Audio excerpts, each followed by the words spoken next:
Yeah, I'm broken, the door is closing. Wanna be a part of something more than this. I've lost control of it. Oh, seeing the stars reminds me of you. Oh, oh, oh. You left me with scars, but I know that one day you'll see it through. You'll see it through. You'll see it through. Hey. You'll see it through. You'll see it through. We're gonna live forever, forever. The afterlife. We're gonna live forever, forever. The afterlife.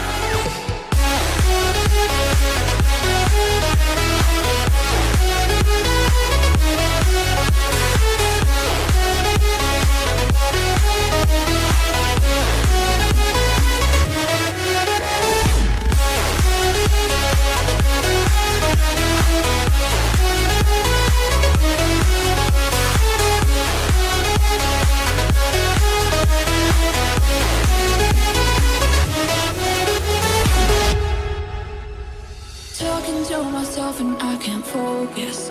Yeah, I'm broken, the door is closing. Wanna be a part of something more than this. I've lost control of it. Oh, seeing the stars reminds me of you. Oh, oh, oh. You left me with scars, but I know that one day you'll see it through. You'll see it through. You'll see it through. Hey. You'll see it through. You'll see it through. We're gonna live forever, forever. The afterlife. We're gonna live forever, forever. The afterlife.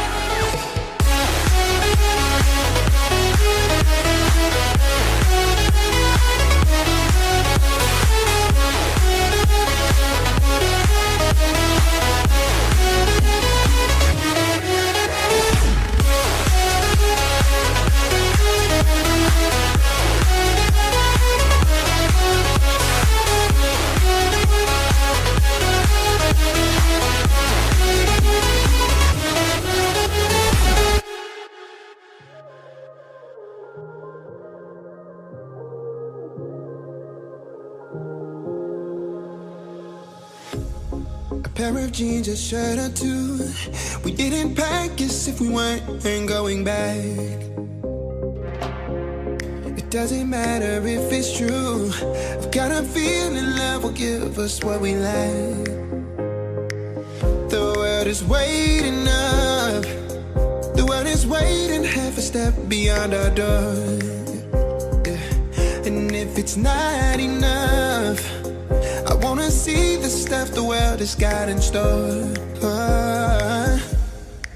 I wanna take it all in, I'm falling. The cityscape by night, wanna catch in my photos. Where you go, every corner twice as bright. They'll be my treasures forever. When I can't hold you tight, I'll see the Stockholm lights. The Stockholm lights, the Stockholm lights.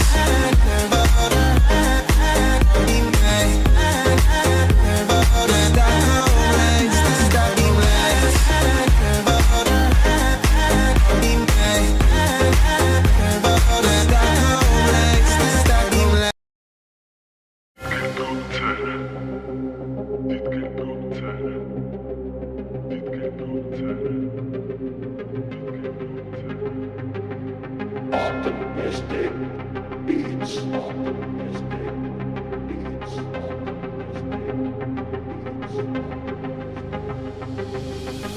Got my Cali booted up, yeah, it's time to hack. Got the IP and scope, now I attack. You likely don't know I wear a black hat. Where's your SQL database? Let me grab that. And all the people in the place saying play that. Even if your password's hashed, I'm gonna crack that. Let me go and pass that back with the fast track. We can think it's slow or fast, I got the hashtag. Even if it doesn't last, I'm gonna grab that. Every kind of persistence and I will come back. Responders gonna listen and I'll get that call back. Someone tell Eminem I'll never fall flat. Cause unlike all of them, I don't sound whack. I can rap, I can hack, yeah, all that. Cause unlike all of them, I don't sound whack. I can rap, I can hack, yeah, all that. Got the Cali booted up in my black hoodie on. Black hoodie on, black hoodie on. Got the Cali booted up in my black hoodie on. Get your terminals up as we listen to the song. Got the Cali booted up in my black hoodie on. Black hoodie on, black hoodie on. Got the Cali booted up in my black hoodie on. Get your terminals up as we listen to the song. This verse is for the career coaches. I really hope it hurts, cause y'all are the real vultures. You're lining up your purse that doesn't fit our culture. You're getting rich off the poor, you're a poser. I told ya, if you're good, you don't need the cash. Now you're gonna feel my wrath. I just want you to see the fact that more than half these acts are just a money trap. So I will trash in raps, I don't want none of that. And I will smash with passion every scummy act. If you react with madness, you can run it back. And if you disagree, your thinking's incomplete. Because they're preying on the noobs in our industry.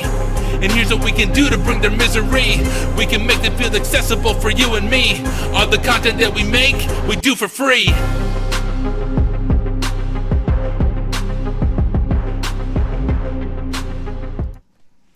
And it is time. What is up, everyone? Welcome back to Hack Smarter Live. My name is Tyler Ramsby. I am your host.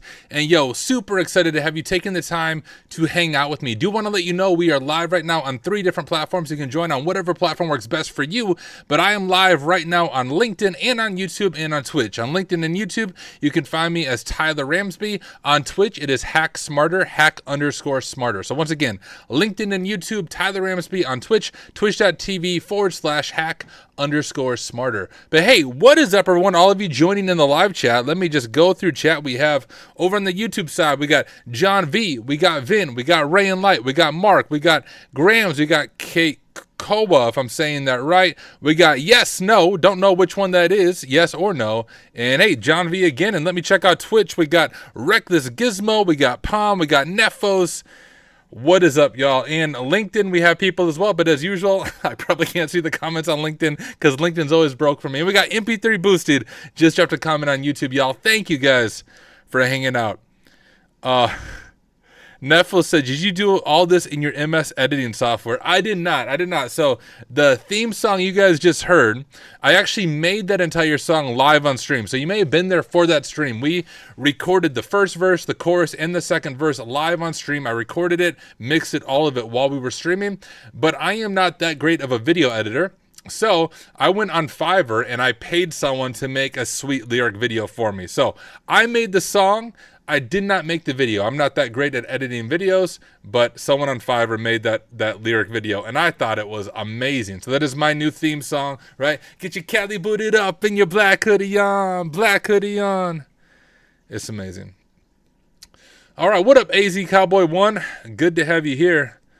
All right, y'all. Here's the plan. Before we start recording, I've been going through ThunderDome. Now, if you haven't heard of ThunderDome is I'll explain this when I start the YouTube video, but I've been going through it myself, but I know a lot of people have been stuck on the first few flags, and so I am technically on staff with Pwned Labs, and the reason I say technically is I'm a volunteer. I don't actually get paid anything, but volunteer my time to Pwned Labs just to make walkthrough videos and help people get into cloud pen testing. So talking to Ian, who's the founder of Pwned Labs, he was like, hey Tyler, would you be okay with like every week, once a week, releasing the steps for the next flag on ThunderDome to get people access to the environment? So last week we went through flag number 1. I gave you detailed steps on how you can get initial access, and then I left it up to you to find that first flag. And we're going to start the stream today by showing how to get the second flag in ThunderDome. And by doing it, we're going to showcase some really cool tools, really cool cloud methodology. Once we're done with that, I think we'll pick a random machine off TryHackMe or Hack the Box and just dive into things. So that is the plan. What up, Christy, over on Twitch? And D33X33, I don't think I said hi to you yet. So that's the plan. Let's dive into the ThunderDome side of things, and then we will go from there.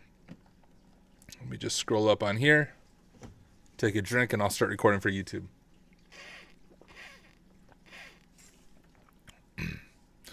Chris Jones says, I made it. You did make it, my friend. We are just getting started. Welcome to the party, pal, as Jerry over on Simply Cyber would say. All right, let me start recording.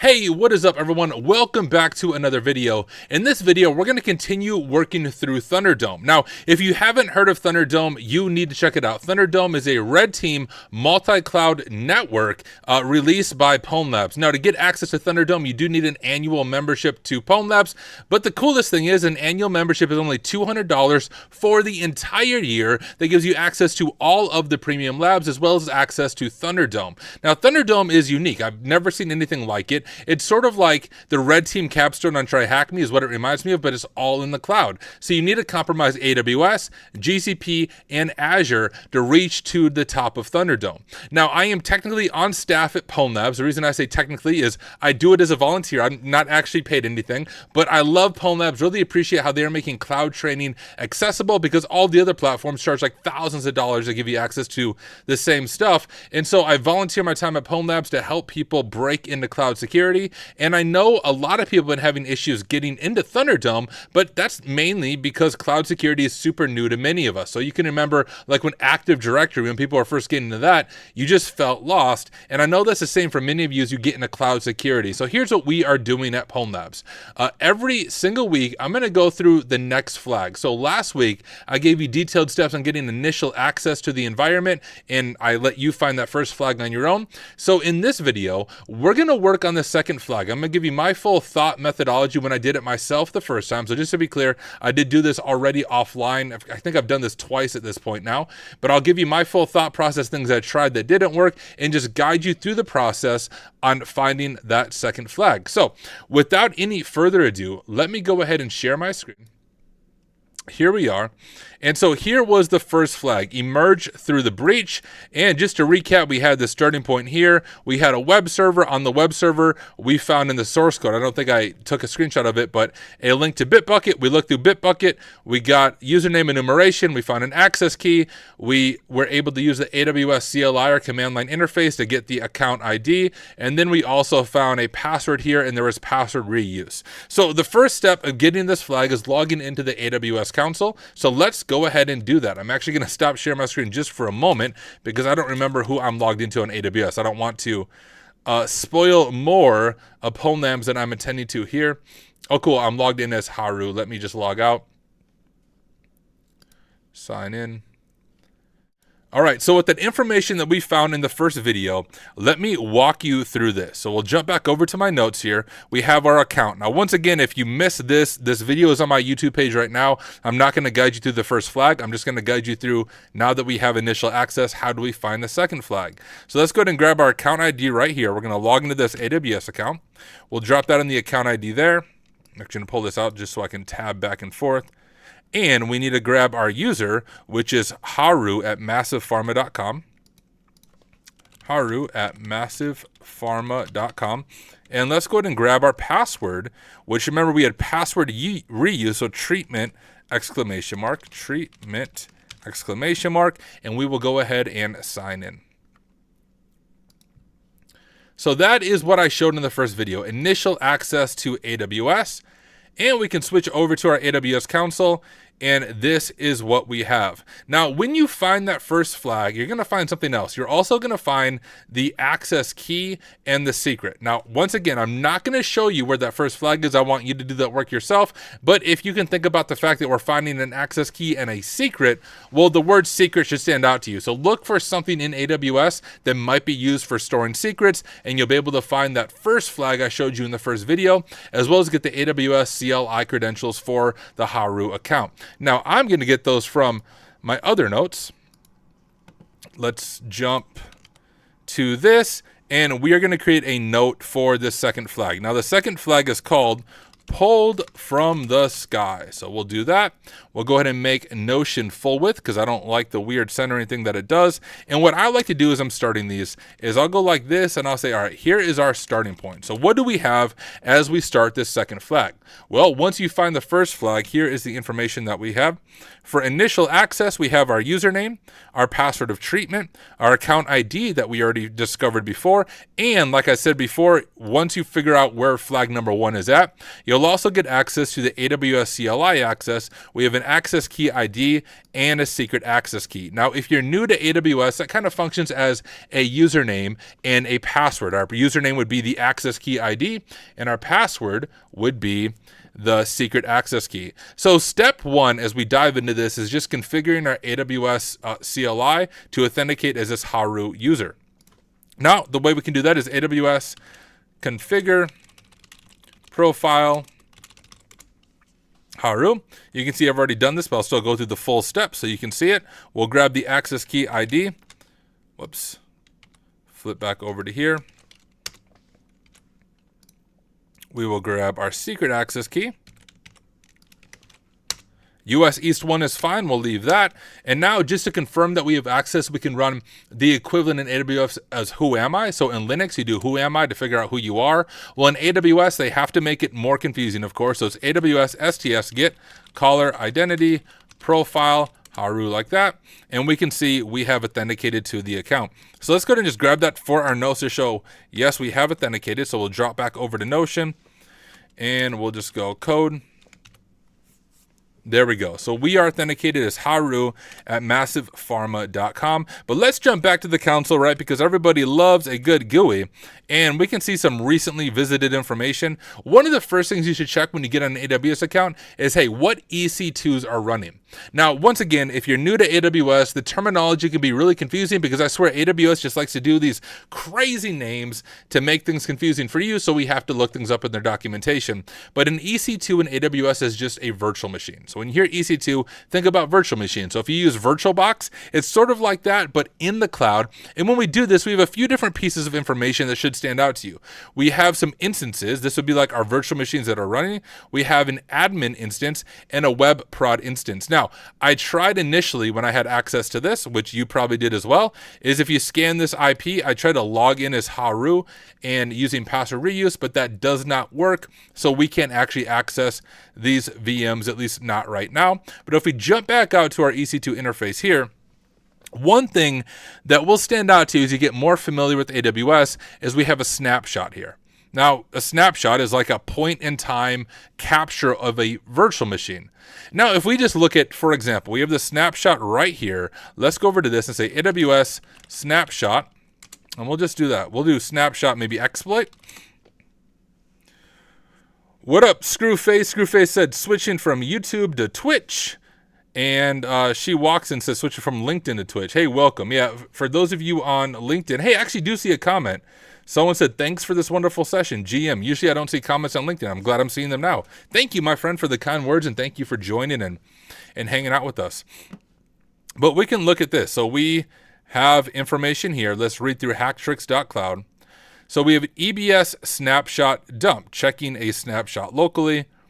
Curious how they go on doing this. So they use dsnap to do it, installing VirtualBox, run with Docker. You can see that dsnap is created by the best pen testing company on the earth, aka Rhino Security Labs. So you can do it with dsnap, but dsnap is actually built into Paku. Let me do AWS Rhino Security Labs. Anytime you're doing AWS research, honestly, just look up Rhino and we probably have a blog post about it. But let's read through this just so we're not script kiddies and we understand what's going on. So AWS EBS snapshots are static backups of AWS EBS volumes. In other words, they are copies of the disk attached to an EC2 instance at a specific point in time. EBS snapshots can be copied across regions and accounts or even downloaded and run locally. The EBS direct APIs are interesting because they allow low-level access to the underlying data in a snapshot. You can download, upload, or view change blocks between snapshots, etc., etc. So a new Paku module, This blog post, I think, is from a while ago, but it still is there. EBS snapshots are often copies of active EWS or EC2 instance volumes and can contain an abundance of interesting information or secrets. The closest equivalent I think of is like when you're doing a CTF and you have access to Docker files and you can like look at the actual underlying operating system. That's kind of what this is like. These snapshots tend to make for interesting targets during a cloud penetration test. So in Paku, we have the EBS Explorer snapshot for exploring snapshots. However, this can be difficult to use as it requires an already running EC2 instance in the target account. In this blog, we will download and search EBS snapshots locally, and that's what we're going to do. Introducing a new Python library called dsnap and review the new EBS download snapshot Paku module. Now, I think I told some people in Discord, hey, you can try using AWS CLI to do this. Technically, it is possible to download snapshots with AWS CLI, but it's not easy. There's quite a complex process you go through, but Paku does make it quite easy.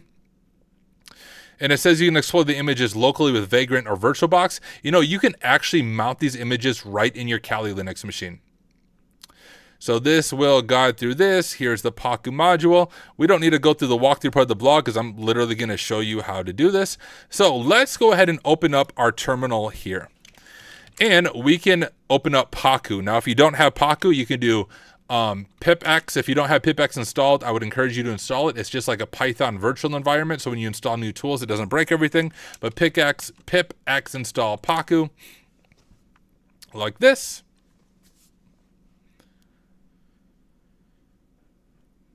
And the reason I recommend pipx is if you have installed Python modules, Python packages, often in the requirements or what's installed might be different versions than what's already installed in other applications. And then every time you run a Python command, your Python thing throws errors or they break. Pipx loads it all in its own virtual environment so you don't break your other Python apps. But you can see I already have Paku installed. So we'll just type Paku.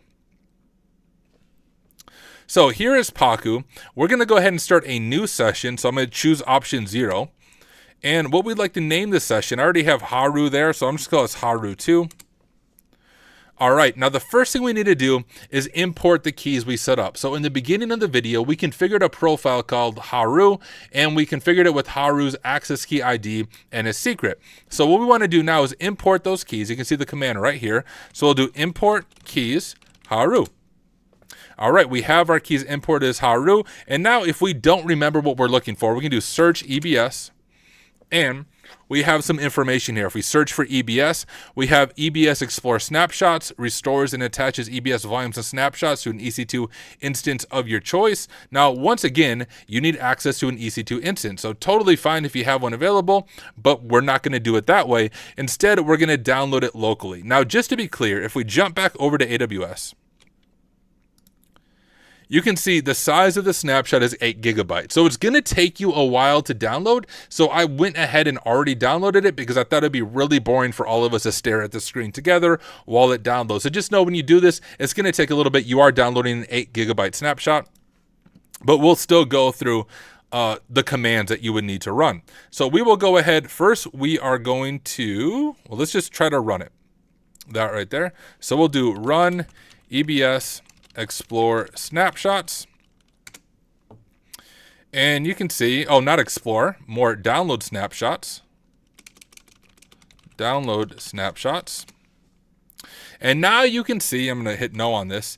It's saying, hey, we can't do that because we need to figure out what snapshots do we have. So first we need to enum the snapshots. Now we know if we jump back to the AWS console, all cloud providers, AWS as well, have different regions that they serve resources in. So we have to see, hey, what region are we looking at? And we're in region US East 1. So the first thing we need to do is allow this. Oh, my phone's telling me to stream on Twitch. I'm already streaming on Twitch. Phone, chill out. The first thing we need to do is use EBS enum volume snapshots to find the snapshot that is in the console. So let's do that. We'll do run EBS enum volumes snapshots region US East 1. If you don't do a region tag, it will just check every single region and it will eventually find it. It's just going to take longer. We know it's in US East 1, so we'll just do US East 1. And it says no account IDs were passed, blah, blah. We can hit Y so it automatically gets our account ID. And there we go. So we have 2 volumes found, 1 snapshot found. Now we should be able to run our command to download the snapshot. Download snapshot. And now we need to select the snapshot. You can see we only have 1 annotated by the 0 here. If there's multiple snapshots, it'd be 0, 1, 2, 3. So we just want to say, hey, we want snapshot 0. And you can see we ran into an error. And I was hoping this would happen because this happened to me as well when I was going through this. What it's trying to do, and I'm actually going to look into the Paku code base myself, and I might see if I can do a pull request to fix this, because it should just automatically create the directory we need. But if you run into this error, it's just saying, hey, you don't have this directory, so you just need to go ahead and make this directory. So I'm going to see if I can go like this.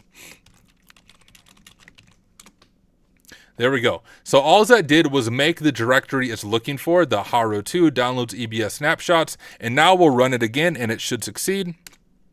So once again, we'll select 0 for our snapshot. And it's going to start downloading. Now, I said before, we are not going to watch it download. I didn't mean to suspend it. I already did this work. So if we go to CD, home, Tyler, local, share, I think, Paku, EBS, snapshots, Haru, there we go. EBS, nope, snapshots, okay. Downloads, EBS, snapshots. There we go. So I already downloaded the snapshot here, but now that we have it downloaded, we can mount this image and we can begin exploring the file system locally. Now let me get my notes pulled up because I always forget the syntax for this, and I'll guide you through this. The first thing that we need to do is, well, I totally forgot to take notes as well. I forgot to drop this stuff in our notes. I should. Nah, it's fine. I have it in my other notes. I'm at least showing you guys. But what we need to do is mount this image. So the way we can do that is we'll do sudo fdisk-l, and then this is just listing the disk and what is inside of the image like that. At least I think that's the syntax. Let's see if I'm right. All right, so that is the syntax, and we can see we have our Linux file system here, and that is the one that we are going to want to mount. So what I'm going to do is I'm going to make a directory in my mount folder, and we'll just call it mount point, which I don't think I'm going to have permissions to do that, so we'll just do sudo like that. There it is. There's our mount point where we're going to mount the file system, and let's go ahead and do that. So we'll do sudo mount-o loop, and then we need to give it the offset. Now, this is a little bit confusing, but our offset, I believe, is we take the sectors and do we multiply it by 512, I think. Let me double check my notes before I tell you wrong. When I first did this, I literally just copy and pasted to ChatGPT and said, hey, bruh, what's the proper way to find an offset? So actually what we do is we take the start right here. We multiply this number by 512 to get the offset. So if we just do this, I don't even think there's a calculator built into Kali. Oh, there is. All right, sweet. So we'll take 227,328 times 512. And that is our number. Can I just copy it from there? Sweet. So we will do that offset. That's just telling it, hey, here's what I want you to begin as we mount this image. Then we need to specify our image right there, and then our mount point, which we called mount point like that. I really hope this is the right syntax. Fingers crossed. Okay. We didn't get any errors. That's always a good sign, right? When things don't bug out and error out on us. Let's check it out. CD mount. Boom, and we have access to the full file system of the EC2. Let me just pause right there. Anyone have, I know that was confusing, and for those of you joining live, if there's any questions about that or something you want me to dig into a little more, let me know, and I can do that. But once again, we were able to download that EBS snapshot with Paku, and I shared before it's 8 gigabytes, so it takes a little bit of time, but I downloaded it ahead of time. So we downloaded the snapshot that we found in the console, and then we mounted the snapshot locally after we found the offset point, and that was just taking the start value times 512. That ends up being our offset, and we mounted it locally. So now we can explore the file system of the EC2 and see what interesting information we are able to find. I'll give you guys a second to see if anyone has questions about that. Otherwise, we will keep on digging into things. I'm going to grab a drink of water.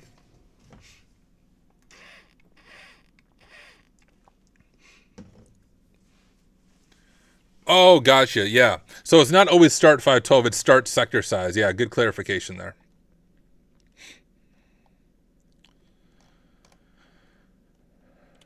Neffel says, that's easier. I use Docker. Yeah, there's multiple ways to do it. Like online, it says to use like entire own VM and VirtualBox. I think it's easy enough just to mount it locally. Then you don't have to spin up a bunch of other stuff. But okay, now that we have access to this, you kind of want to treat this like you do when you get initial access to any standalone VM. So let's go ahead and do CD home and see what users we have access to. So we have Haru, we have Nacer, and we have Ubuntu. Now we already have access as Haru, probably not too interesting, but Nacer is a new user that we don't yet have access as. So let's CD into Nacer's folder. Let's just become root because YOLO. Now we'll CD into Nacer's folder. And Nacer, his bash history goes nowhere, but there's a few things that stand out to me. We have Azure credentials and AWS credentials, but now this might trip you up. At least it tripped me up at first. If we go, how to show it to you? Let's go into the AWS folder, and we can see, hey, we have credentials. Let's cat this out. And you do have an access key and a secret access key, but I don't believe these credentials actually work because remember, this is an EC2 snapshot. It's likely these keys may have been rotated by now. Let me just see if I'm right though, because I honestly don't remember if they work. Let's give it a shot. So we'll set it up as Nacer, and we will go ahead and grab this access key ID. We will go ahead and grab this secret.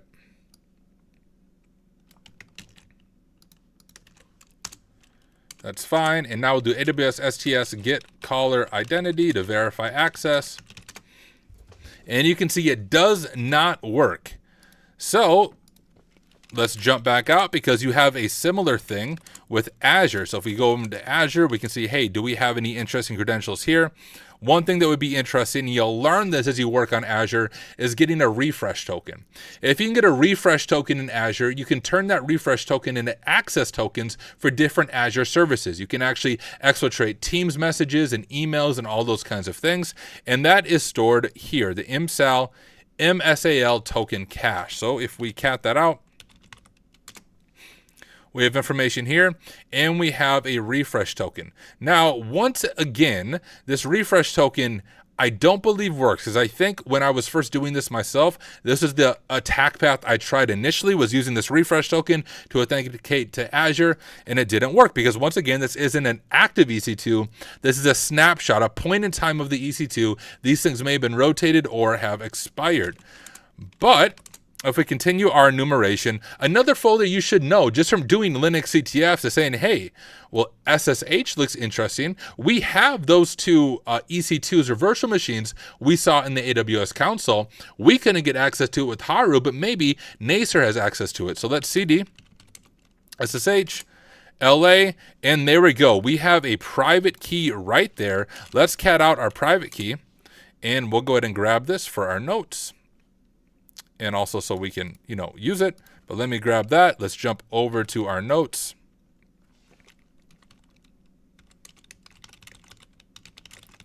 Nacer private key. And we have it right there. So let's go back to our regular terminal. And we'll just do nano Nacer ID RSA. Change mode to 400, I think works.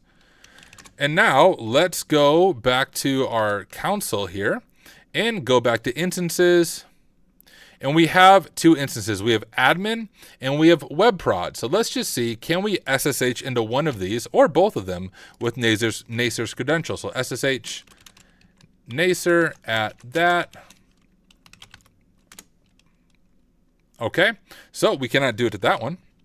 How about this one?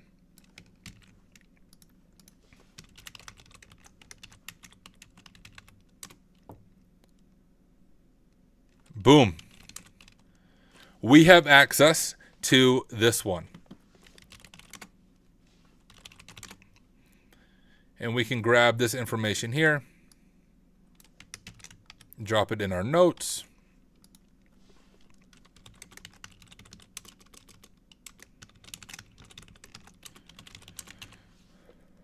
And I also want to grab the public IP from the console. So that's this IP right here, the 44.28. All right.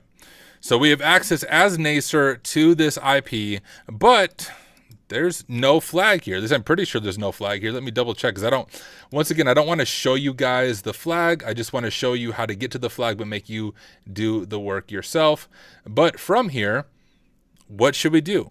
Well, remember, we just looked at some AWS creds and Azure credentials from the previous one, but that was just a snapshot, so those credentials did not work. But hey, now that we have access to an active EC2, maybe we can find some better information here. So let's go ahead and LSLA. And sure enough, we have Azure, big Azure, lowercase Azure, and we have AWS. So let's just check out AWS. Cat credentials. And there we have some credentials here. So let me go back over to this. Oh yeah, this will work. AWS. Actually, let me switch back to myself. Tyler, Pwned Labs, ThunderDome, YouTube version. All right, AWS configure, profile, and Nacer.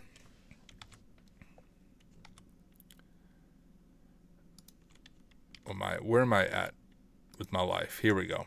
We'll grab our access key ID, drop that in there. We will go ahead and grab our secret access key, drop it in right there. Region US East 1 is fine. Now let's see if we have access now successfully as Nacer using our handy dandy AWS STS get caller identity profile Nacer. Boom. And we have access as Nacer. We will grab all of this for our notes. And we'll say AWS CLI access as Nacer. Like that. All right, that all looks good to me. And now for this flag, there's a little piece of information. At least I'm pretty sure. I get these flags confused in my head. Let me check my notes and make sure I'm thinking the right flag. Yes. So when we were going through this one right here, the emerge through the breach, here's what you need to keep in mind when it comes to ThunderDome, or really any red team network. Information you discover for one flagger in the beginning might be handy for the next flag or an upcoming flag. Now, when we were going through here, you will remember that we discovered a bucket, and the bucket at that time was not world listable. And once we got access as Haru, we also couldn't list this bucket. So here would be my encouragement, something to try. You discovered this bucket in flag number 1. Well, now in this flag number 2, now that we have AWS credentials as the Nacer user, maybe, just maybe, Nacer has access to that bucket. So strong hint there, obviously. Figure out that bucket from step 1, use the credentials you just set up for Nacer, and see if you can find anything interesting in that bucket. Now, once you do that, there's another piece of information I would encourage you to check out. I shared before that, hey, if you have an Azure access token, which is stored here, or not an access token, rather an Azure refresh token as a user, there's a lot of interesting things you can do with that. Some labs that you can check out. If you go to Pwned Labs, look for any Azure labs that have something to do with token tactics and labs along those lines, and it will guide you through how you can abuse an Azure refresh token to do some really interesting information grabbing to pull down more information. Now, if you are still stuck at this point to get to the next flag, once again, next week I will make another short video guiding you through how to get through flag number 3 so you are not fully stuck. But before now and next week, I would encourage you to try it on your own. You have some information here. You know you need to do something with an Azure refresh token. Do some research, do some Googling, do some chat GPTing, and see if you can figure out what the next steps are in order to get to the other flag. But in this video, those are the detailed steps to get to flag number 2 of ThunderDome and to get deeper access into this network. So hey, hope you found this helpful, and I'll also drop a link in the description of this video to the Pwned Labs Discord as you're working through it. If you have questions, want a sanity check, there's a bunch of people in the Pwned Labs Discord, myself included. You can DM me and we'll love to give you a sanity check as you work your way through ThunderDome. So hey, hope you found this video helpful, and I will see you in the next one. Boom. That's flag number 2, ladies and gentlemen. Let me check out chat because I know I was missing stuff in chat. Scroll through. Mark said also, why does this song slap? I've never been here at the start. You're missing out, my friend. You can get the full Black Hoodie On song.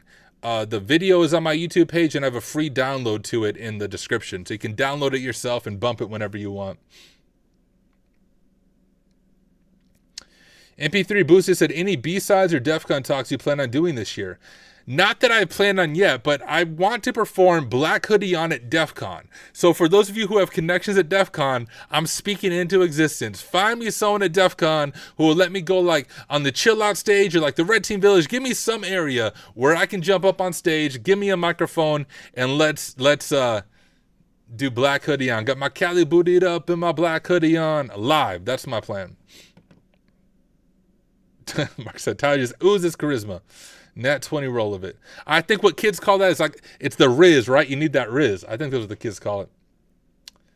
Cyber Warrior said, would you encourage getting the WGU cybersecurity degree if I want to get into the industry? Yeah.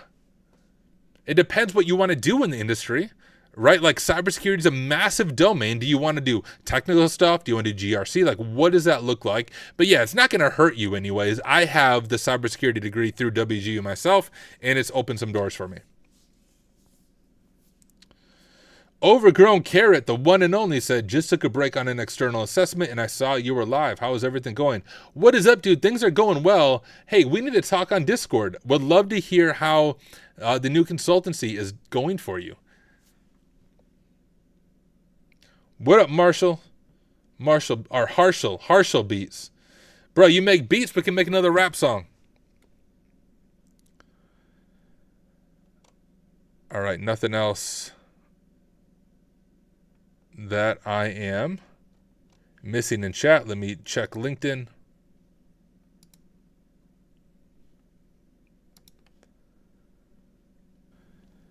Oh, now I was seeing comments before. Now they're disappeared. Whatever. I don't see them. That I am. Oh, missing in chat. Of course, LinkedIn, when I try to look at comments, unmutes the video, and then you have myself talking in the background. Good job, LinkedIn. Freaking. That's my other goal. If anyone ever listens to my stream from LinkedIn staff, get your crap together. Your live stream platform sucks. Freaking step your game up. All right, guys, I'm just going to get some things exited out on here.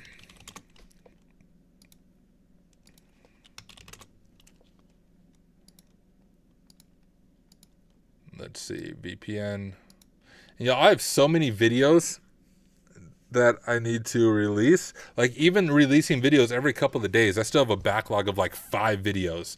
So we did our King of the Hill game a while ago. We did the creative room on TryHackMe. I have some other videos. I have like 3 Pwned Labs that I did on stream that haven't been released as standalone. So I need to get all those eventually released. But I guess it's better to have a backlog than not have videos that I'm releasing.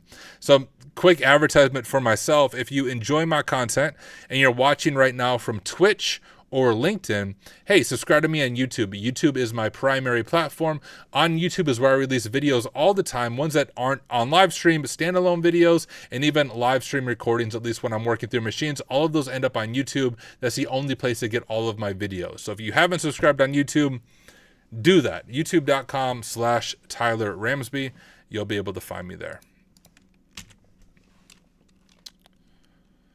Pull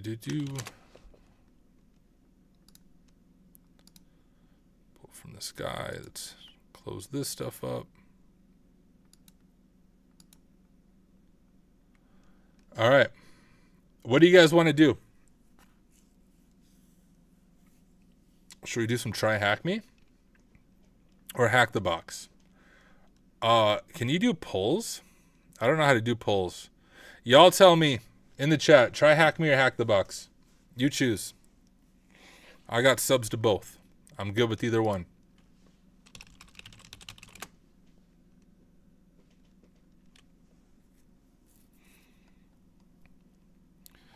Let me actually look at what new rooms are in Hack the Box or TryHackMe. I have a bunch of TryHackMe rooms I need to get caught up on.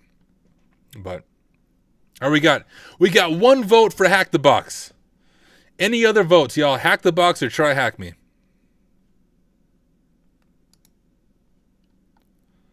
Y'all get to choose. Oh, we got a battle. We have one TryHackMe, one Hack the Box. Who is going to be the tiebreaker?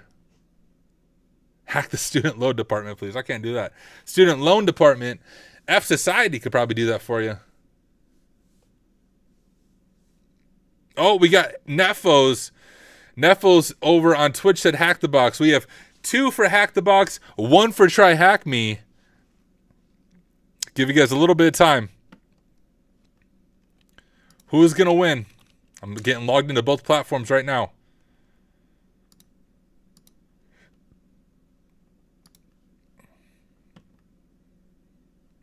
Oh, we got SSO now and Hack the Box. Beautiful. So we're not going to have 15 different accounts for every freaking 3 platforms in Hack the Box.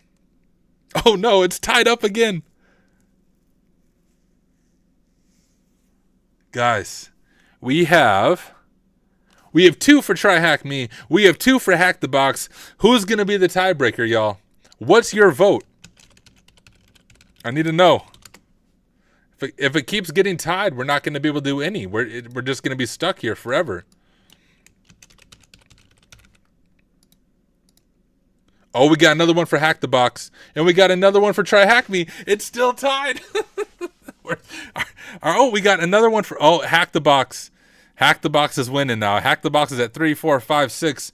We have 6 for Hack the Box. I think 3 or 4 for TryHackMe. The frick, I can't log in.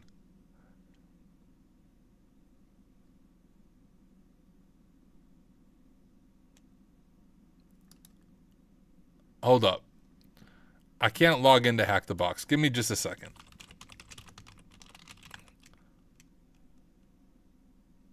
Log in with Hack the Box credentials if your account... With the new SSO, I'm having issues.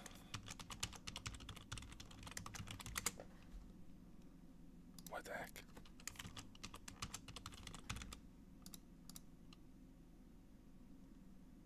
Oh, I think I got it working. Stand by.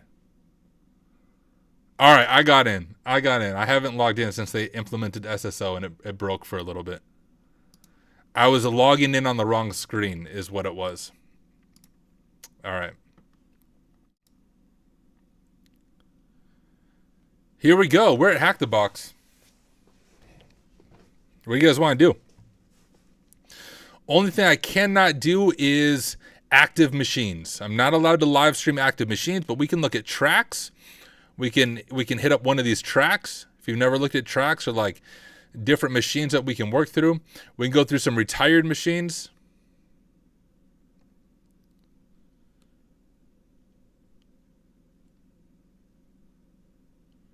OWASP top 10, common applications. What's the cloud track?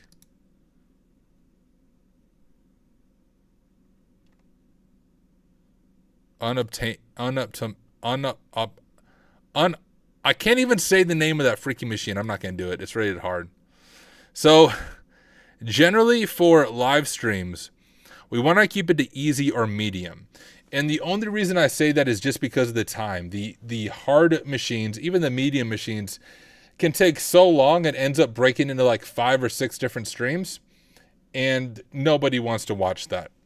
At least I don't. So easy and medium is kind of what we're shooting for. I really like the easy machines because then we can choose between choose your own adventure mode and guided mode. What's unreleased? Oh, that's like... Oh, these are challenges. I don't want to do challenges. I want to do machines. Let's just see what retired machines we have.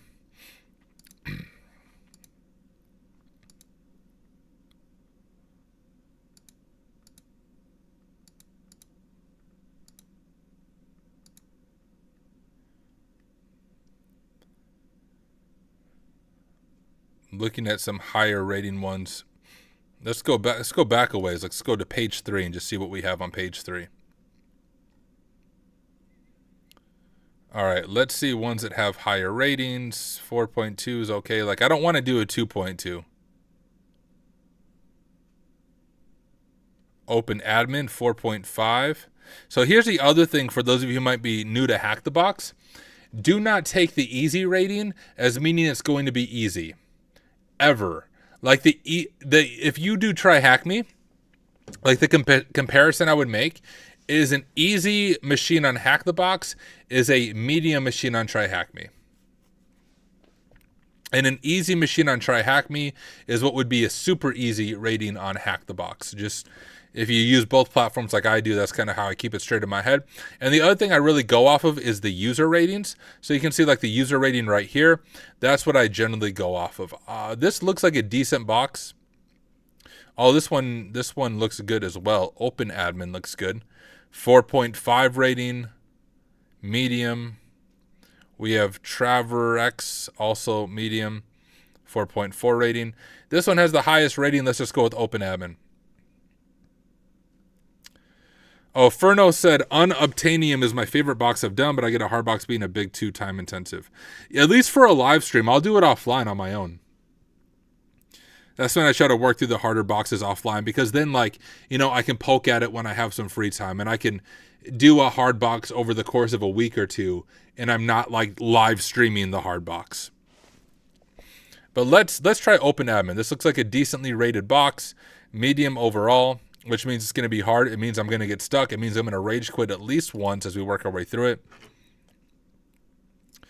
Lord Gucifer said, I should do the 0-point security red teaming lab. What's that look like?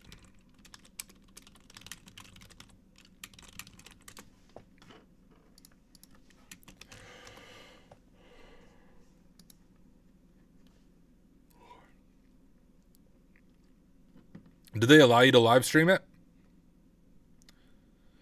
Often, when it comes to paid labs, they don't like it when you live stream.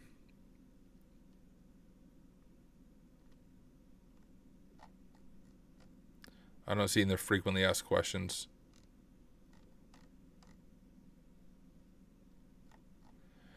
Is this the one where you actually get to use like Cobalt Strike and stuff?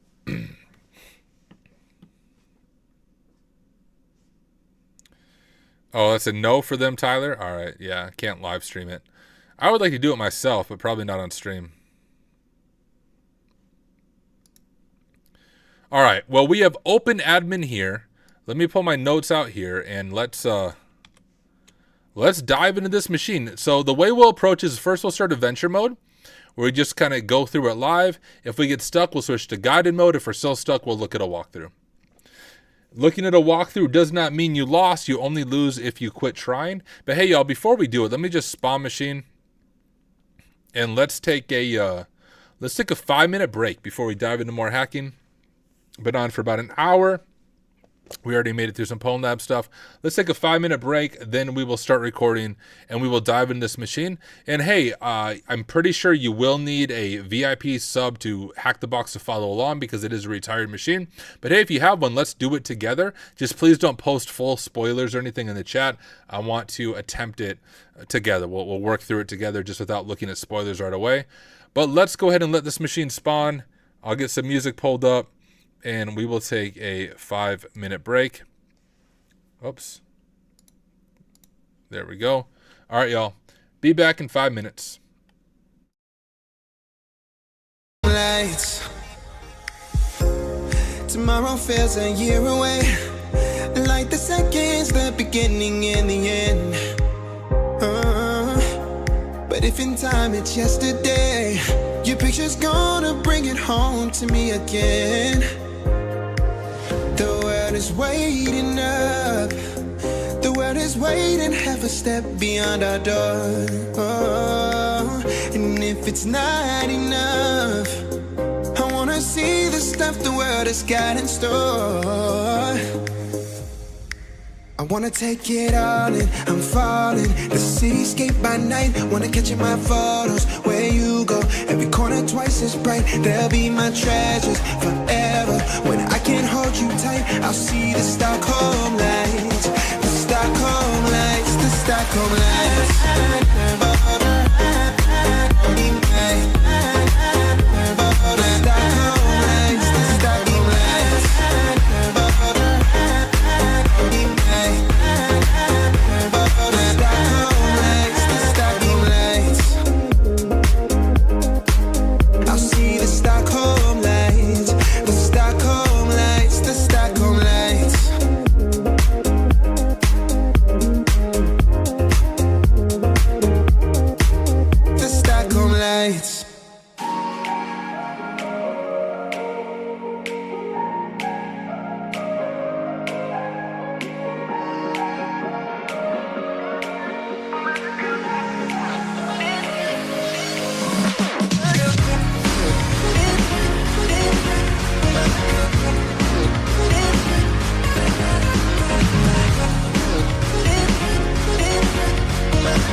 Another day, eyes on my display. You say we need a change, and I feel that you mean it. You mean it. But you're so right, we're losing track of time, buying things online, and it's not like we need them. We don't need them. So can we just slow down? The only thing I'll do is lay here next to you. We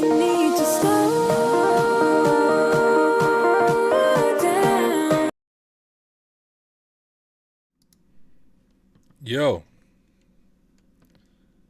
Is anyone else trying to follow along? I can't get the machine to launch. I'm looking at it both on my virtual machine here and on my host computer on my other screen, and I'm just stuck in machinist spawning, please stand by. And it's not launching. Hack the Box is broken. Is anyone following along? I'm curious if you guys can launch machines right now on Hack the Box. Like, I should check Discord. Is Hack the Box overall having issues? Pull it up. Or is it just me?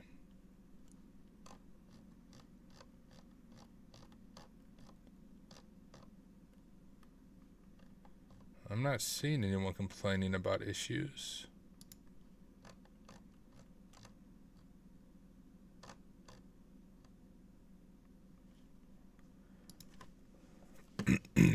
Well, yeah, I've refreshed a few times, Jordan, and I'm looking at it on 2 computers, and it's been, you know, doing this for the full 5-minute countdown. It's about to become a TryHackMe stream at this point, because I'm not going to stare at my screen during my stream, waiting for the dumb machine to launch. Usually when I launch machines on Hack the Box, they're quick.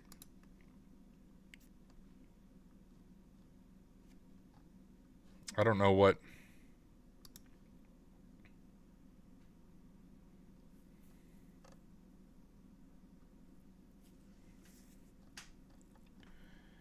If I go to retired machines,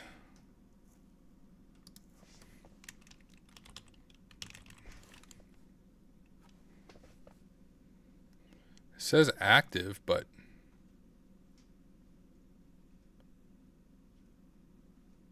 oh, do I need to actually get on the VPN first? Like before I could get an IP and everything, like I'm not on the VPN yet, but generally it will still give me the IP. Maybe for some reason now you have to be on the VPN before it will show you the IP.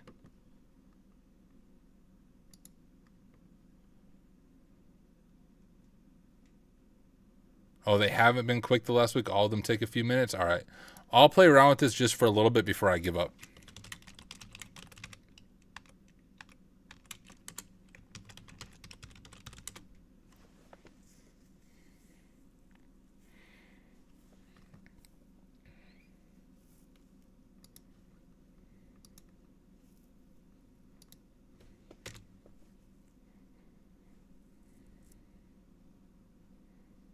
Why are they being so slow?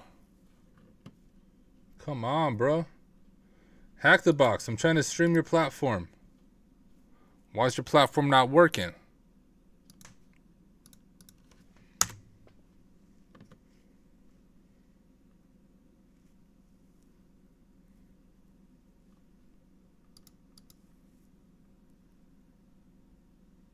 Jordan said, I figured it was me, but now I see it's happening to others. Yeah, this is kind of ridiculous.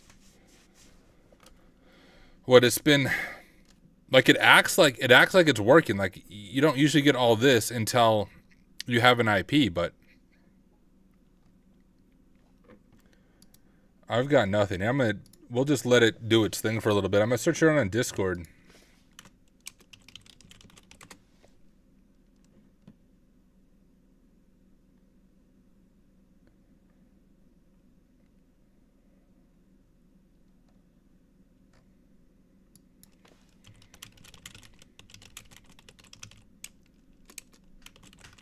I don't even know what to search for on Discord. Maybe if I look at...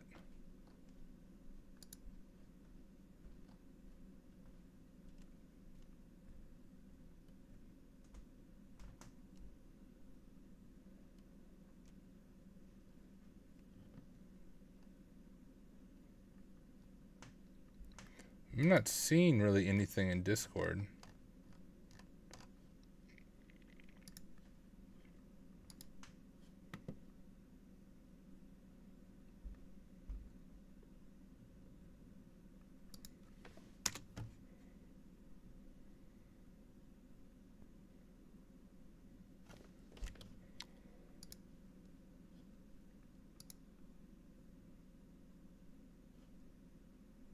freak?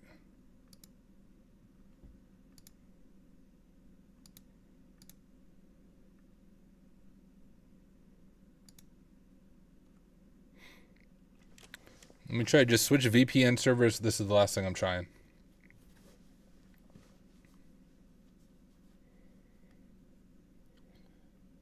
All right.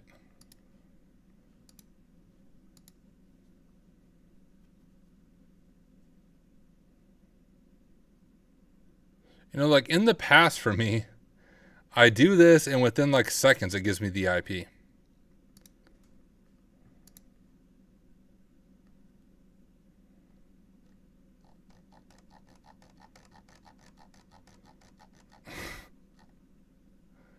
Come on, Hack the Box. Step your game up. Let me check on my... Sometimes it'll bug out of my VM, but it'll work on my host computer. So let me just... Oh, that's a wrong... Yeah, I don't need this open anymore. Let me check on my host computer.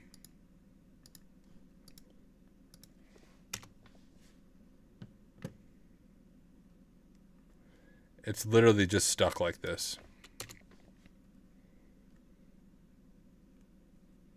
What the freak happened? I need a bug. I know some people on staff at Hack the Box. I might bug them like, hey y'all, was gonna live stream your platform, but it was trash tonight.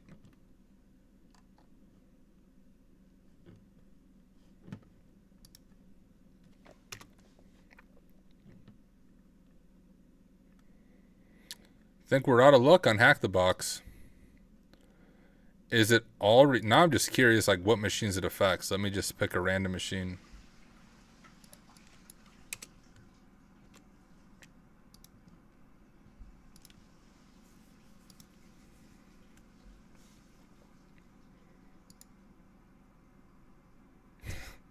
Fernos, like, the real machine was the friends we made along the way. I agree.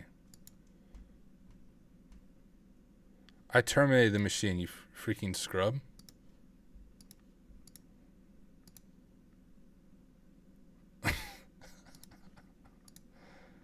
Oh my, like, look at this. Look how buggy this is. To spawn topology, you must terminate the machine. Terminate. Oh, active machine not found. Yeah, no crap, because there is no active machine. Jordan, we did, dude. You missed out on it. We did do a King of the Hill game. Was that 2 streams ago? We did a King of the Hill just with the people watching on stream. I was the first one to get root, if I remember right. That video will be coming out probably later this week or early next week. We recorded the whole thing. What? Is it just the open admin box? What is going on?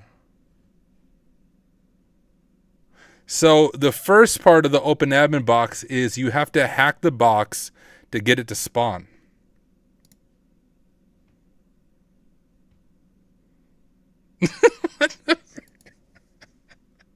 Guys, only on stream.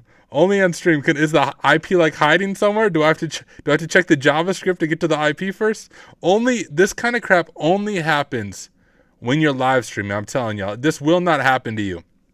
It's only when you're live streaming, everything freaking breaks and you run into the weirdest of issues. All right, whatever. We're not doing open admin then. Open admin is not meant to be completed. Open admin is so difficult to, like, it should be insane rating because first you have to hack the box infrastructure. Once you hack the box infrastructure, then you can begin the open admin. It is the opposite of an open admin at this point. All right. Let's just pick another machine then. There's a few other ones. Let me go. We're on page like Heist. Heist has a good rating, right? We got 4.4. We have Traverse as well. There's the broken machine. We have Nest. Maybe Traver X.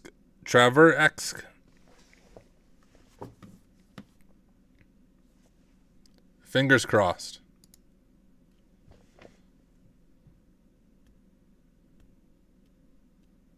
The frick? What? So it seems like the older retired machines are broken. Right?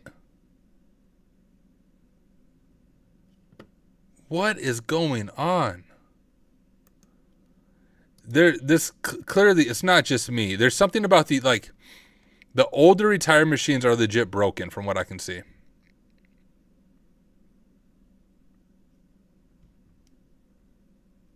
POV has a decent rating, although it might be a little hard.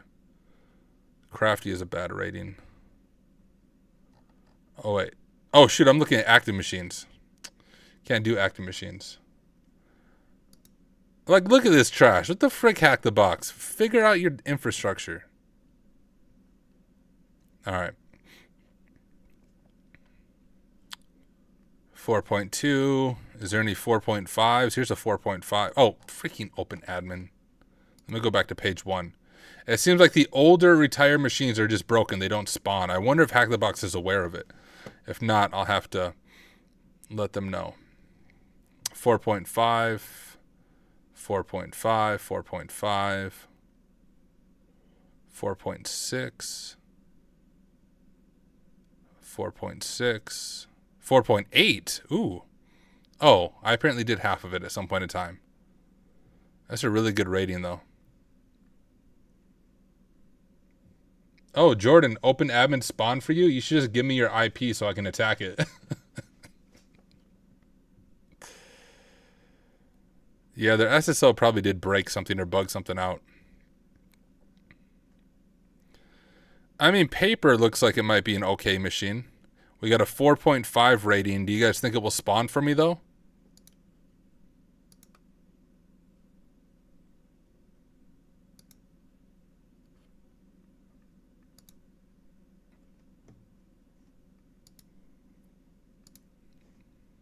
Yeah, I already terminated it. It's not active. It's definitely not active.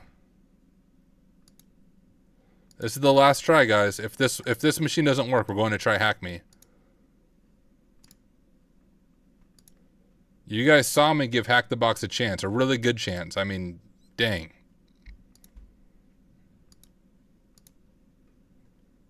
Like the frick. Dang it.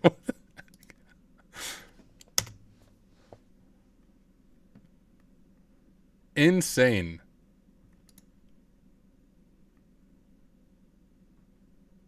Give me an IP. Guys, you can't make this crap up. What the heck? The whole thing is broken.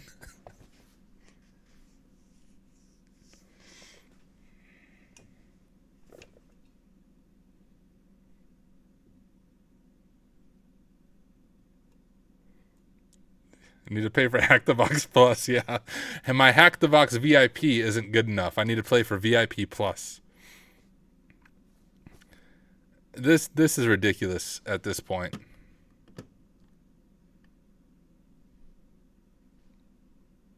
Oh! Ladies and gentlemen, we have an IP address. Oh my goodness.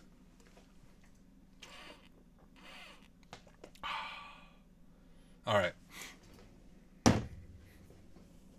You know what? Actually, before we start recording for YouTube, let's just make sure we can ping it, right?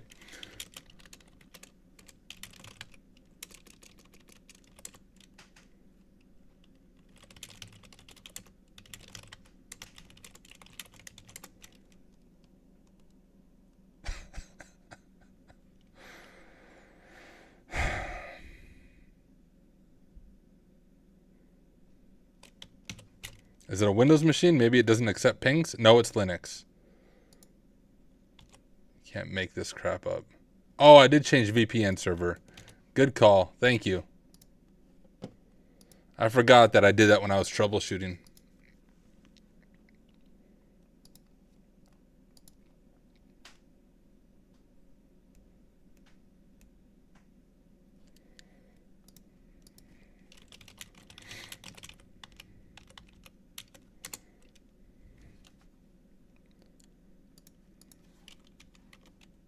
All right.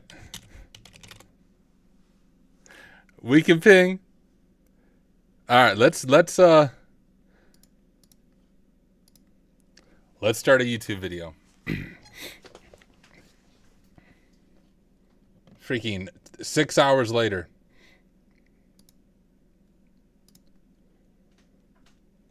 All right, I'm gonna start recording. Then I'll do my typical introduction. Hey, what is up everyone? Welcome back to another video. In this video, we're going to dive into the Hack the Box machine paper. Now, if you're new to my videos, the way I approach it is probably different than most of the content creators you see on YouTube. Here's the thing. I have not gone through this machine ahead of time, have no idea what to expect. In this video, I'm actually live streaming right now, but if you're watching this after the fact, in this video, I'm sharing with you my raw methodology, my raw attempts, my rage quitting, everything live as we work our way through this machine. So you'll get a glimpse into my methodology, you'll see the mistakes that I make, and here's what I like about these videos. When I was first getting into pen testing and trying to figure out how to become an ethical hacker, I'd watch these streamers on YouTube and I would see them like solve a Hack the Box machine in 15 minutes. And then like, here's me, I'm taking like 6 hours looking at 15 walkthroughs to figure out how to do it. I'm like, how are these people doing it in 15 minutes? And here's what I realized. They didn't do it in 15 minutes. They went through the machine ahead of time, probably took 6 hours to do it, have all their notes on a side monitor, and then very quickly they're just going through everything they've already accomplished, which is helpful. Like, you might learn something from that video, but it gave me major imposter syndrome because they didn't show themselves, right, trying to Control-C, copy text out of the terminal, only to kill processes like all of us do. They don't show that part in their videos. Well, in this video, I'm going to give you everything, and we'll see how it goes. Will we solve the machine? I have no idea. Never attempted this machine before. It is an easy rated machine, but on Hack the Box, I'd like to go on one of these. So we're looking at easy, not too easy, and medium, which means I'll still probably get stuck myself. So guys, if you get stuck on Hack the Box machines, that's okay. I do pen testing for a living. I get stuck on machines all of the time. CTFs help with pen testing, but they're not quite the same thing. Maybe I'll make a video sometime explaining the difference between actual pen testing and working through CTFs. But let's go ahead and dive into it. The first thing we're going to do is grab the IP and let's add it to our Etsy host so we don't have to remember the IP. The way we'll do that is we'll do sudo nano. Nano is just a text editor in Linux if you're new to Linux. Etsy host. Type in our password. And we will drop it there. I'm just going to call it paper.htb for Hack the Box. And let's make sure we can ping it.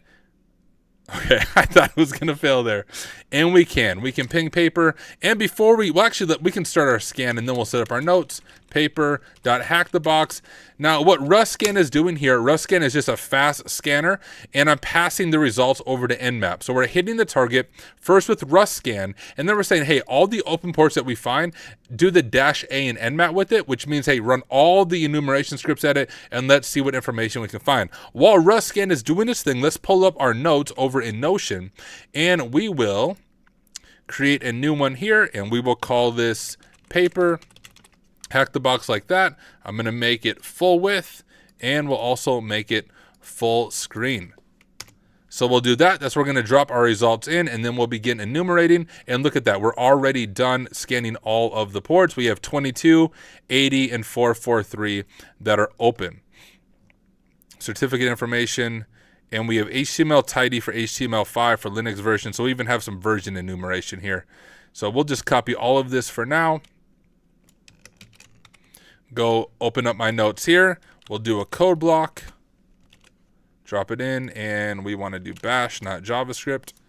There we go. And then what we're going to do is separate our notes into their own little Notion note tabs. I don't know what Notion calls it that, but Notion note tab type stuff for each one of these services to keep our notes straight. As we enumerate the service, we'll keep our notes limited to that area. Super helpful if you're doing stuff like that, like the OSCP, where it requires a lot of enumeration and keeping things straight in your head. So the way I do that is I'm going to copy that right there, and I'm going to create a new page inside, or a sub page, and we will call this SSH 22.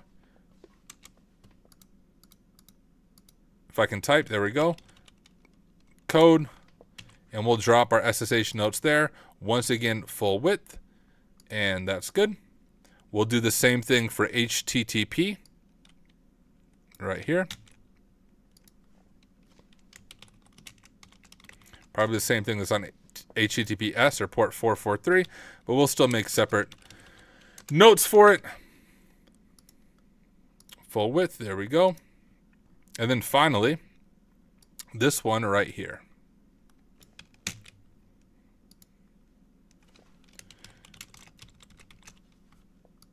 Like so.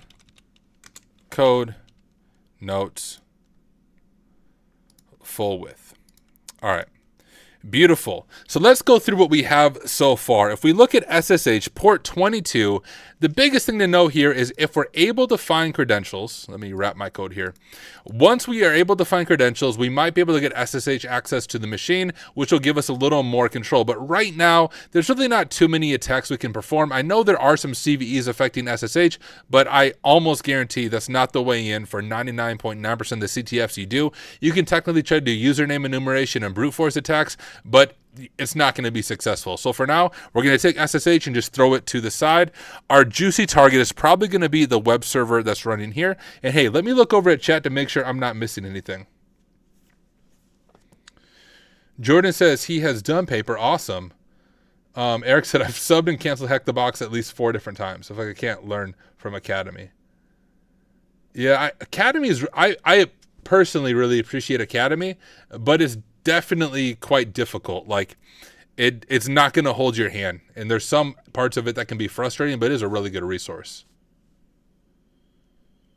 So guys, for those of you who might be trying to get in ethical hacking and you're having this like resource overload and feel lost when you approach machines or even Academy, I cannot recommend more highly the Practical Ethical Hacking course through TCM Security, kind of their flagship course, the PEH. I did that in the beginning of my journey, and that helped a lot of things stick and gave me a better framework for understanding other resources. So if you're new to this, check out that course by TCM Security, or hey, join me on my streams, watch my videos. I try to take it slow and explain what I'm doing for those who might be new. So let's go ahead and look at this. We have a web server running on port 80, and what I like to do is make a to-do list or a checklist as we enumerate this. A checklist is important because if you don't make a checklist, it's easy to fall into a rabbit hole, and then you forget, hey, what have I done? What haven't I done? Or if you're working on a machine that extends more than one day, which often does, maybe this one will as well, where we'll finish this machine next week, you have to have a quick way to look back at your notes and say, hey, here's what I've checked, here's what I haven't checked, here's some of the things I need to do. So let's go ahead and do that before we start enumerating. That's the other thing that I think is important. Do your checklist before you start enumerating, because once you start enumerating, you'll get distracted by a bunch of things and you'll forget what you were doing. So we'll do H3. We'll make this our checklist. So a few things that we can check. We can see we have version information here. So I'm pretty sure there's no exploits for that, but we can check for CVEs in Apache HTTP. We'll just say Apache 2.4.37. We also have this information here. I don't think that's going to be super helpful. You know, I guess we'll just copy all this version information.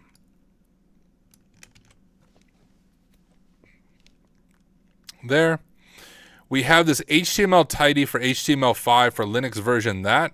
So also interesting.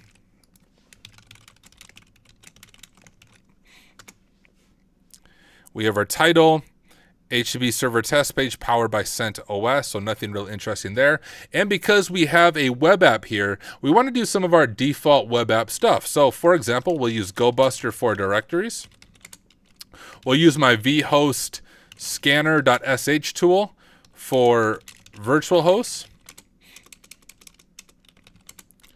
We can use Nicto. You could also use Nuclei for kind of some low-hanging bugs. I don't honestly think it'll find too much for a CTF, but hey, we'll throw Nicto in there and just see, hey, can we find anything with it? So GoBuster on directories, vhost or virtual host Nicto, check source code, check robots.txt, and just browse the website. So let me explain some of these. What GoBuster does is GoBuster will just see, is there any hidden directory? So for example, if we go to this test server page, blah, blah, maybe there's a hidden directory at secret, and GoBuster is going to use a large word list and just try a bunch of directories to see if anything is hidden. So let's get some of those scans running. We'll do GoBuster dir is what we'll name our tab. And let's go over to Tyler, hack the box, make directory paper, cd paper. All right, GoBuster dir u paper.hackthebox, w for wordless, user, share wordless, dirbuster, directory list, going off of memory. Hope I have this right. There we go. Now we can use my vhost scanner. Locate vhost scanner.sh.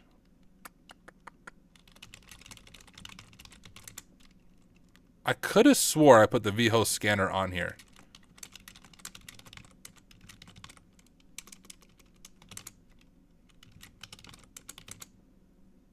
Oh, vhost fuzzer. I don't even know the name of my own script that I created. Isn't that amazing? You know what would be a good practice to do? When I was doing the OSCP, I had a separate directory just for tools so I could quickly find the tools I needed. Let's just do that. We'll do make directory home Tyler tools, and we will move vhost fuzzer to there. Okay, now we'll go back to hack the box paper, and can I do tools?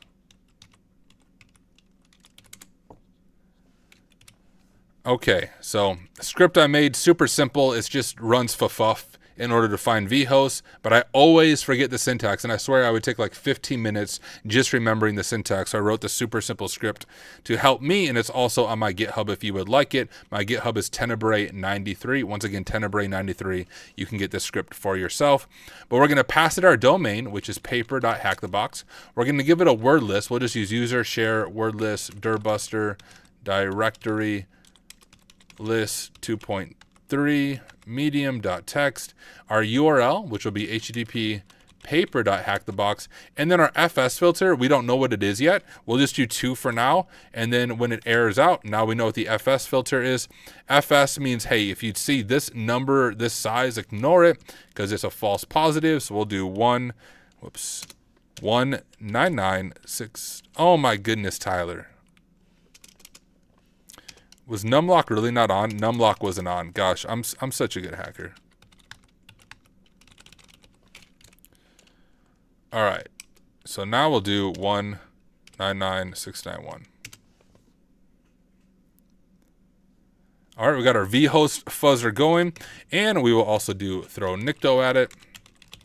Nicto does a very basic like web vulnerability scan on the website. All right, we'll throw Nicto at it. We'll look at our directories. We do have a manual here that's interesting. And maybe parenting, I have no idea. Maybe it's a parenting manual. That would be helpful for many of us who have kids, myself included. So let's just go ahead and see what are we working with. And the other thing we can do right now is we can open up Cato.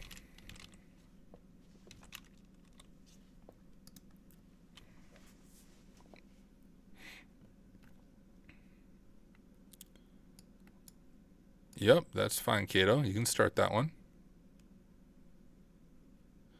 Now, if you've never heard of Cato, it's sort of like Burp Suite, right? So it's a web proxy toolkit written from the ground up in Rust, but it doesn't have all the rate limiting that Burp Suite Community Edition has, so I prefer it, especially on CTFs. We'll create a project, and we will call this paper. All right. And we'll go to intercept here, and I just like to use the Cato browser. Otherwise, I forget to turn off proxy, and then I wonder why Cato's not working, and it's not that Cato has an issue, it's that I don't know how to use it. So we'll open this up, and we'll just go to paper again here. All right. If you are the website administrator, CentOS 8, blah, blah. Anything interesting in the page source? That was one of the things we said to check. Nope. Anything history in robots.txt. Okay, that's cool. I'm glad it didn't do it properly.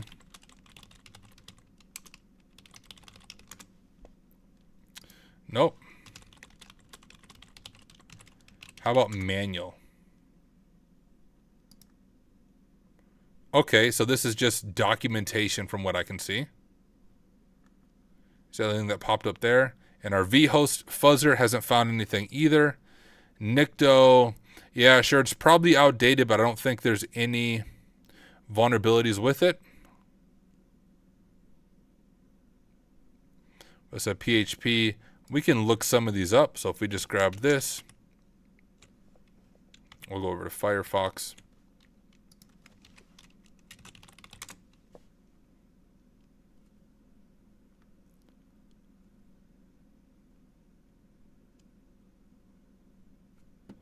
Okay, so these are specific things here. This isn't going to be an exploit with this. Yeah, Job Portal 1.0. The frick is Job... someone, like, just made a website and then found an exploit in it. Job Portal. Yeah, and there's not even a place to try SQL injection. Right, OpenSSL is going to be fine. And as well with this Apache version, I don't think there's any interesting exploits for us, at least any that are going to give us like RCE or anything. Denial of service, we don't really want to do that. Local privilege escalation, that might be helpful later on.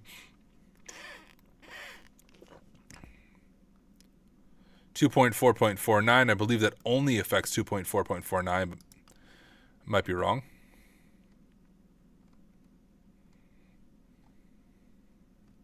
We got Elliot here.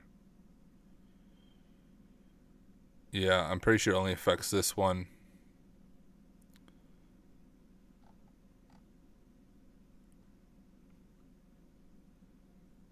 At least I'm pretty sure.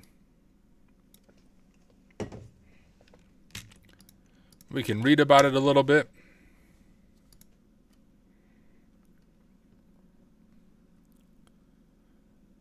A flaw was found in a change. So it was a change made in 2.4.49. This only affects 2.4.49 and not earlier versions. So that's not going to be our way in. And I didn't mean to open all these either on my Notion tab here. So we did all this. We checked it. Nothing interesting. We can check this out as well.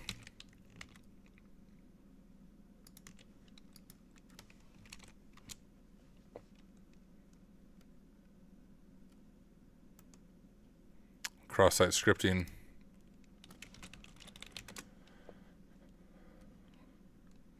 Running into CPU issues here.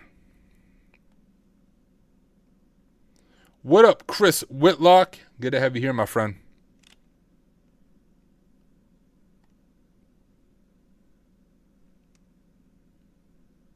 What?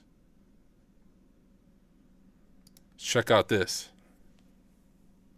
An issue in HTAC Tidy 5.7.28 allows the attacker to execute arbitrary code via the G option of the clean note. How the frick do I exploit it, homie? Is that the version we're dealing with? Five, sure enough, it is 5.7.28.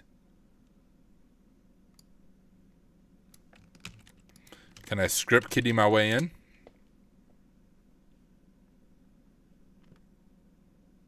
I don't think so.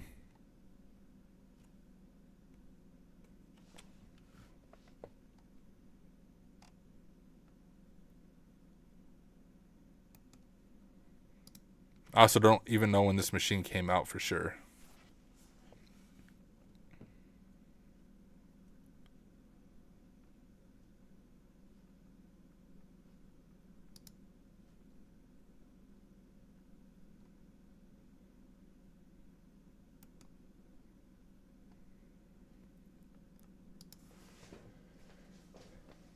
I don't think this is going to be the way in, but we should probably still check. There's no available exploit. And knowing that it's an easy rated machine, we're not going to have to write our own exploit. So I'm going to say, nope, that's probably not the way in. I don't think. Maybe we'll come back to that. GoBuster is failing. vhost has found nothing. You know, I think it's safe to say there's not too much here. How about on HTTPS? Is there a different website on HTTPS?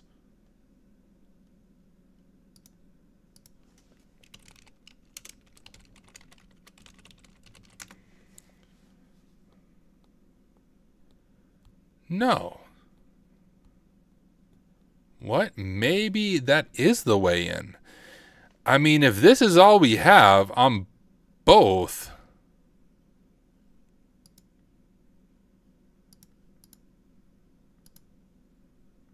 I don't.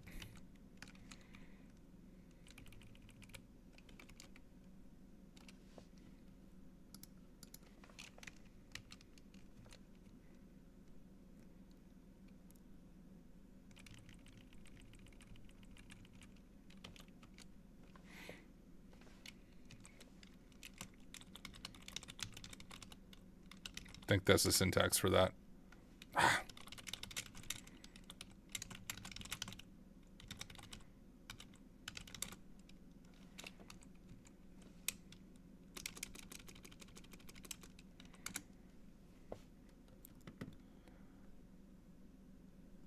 All right, let's go back at my notes. What am I missing in my enumeration? Anything interesting here?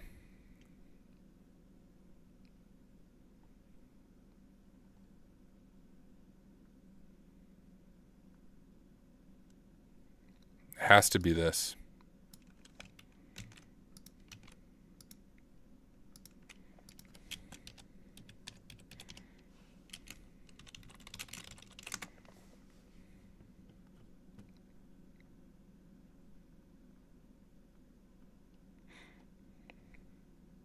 Oh, there's a paper machine.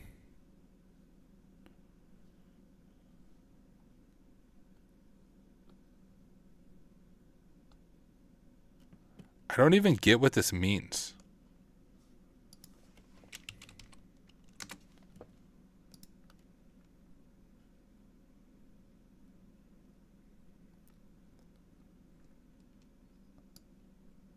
Like, how would I do that, though?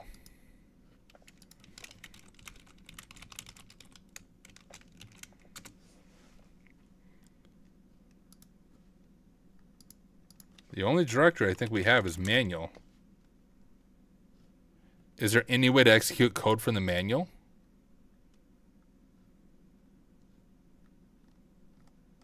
I don't think so.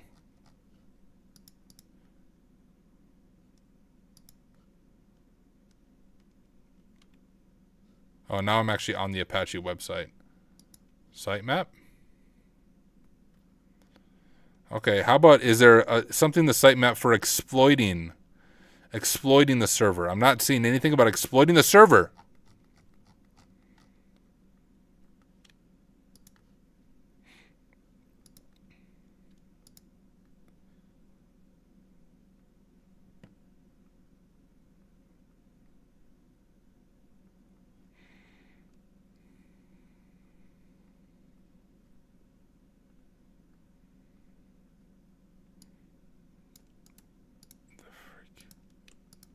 This is just getting to error out, isn't it?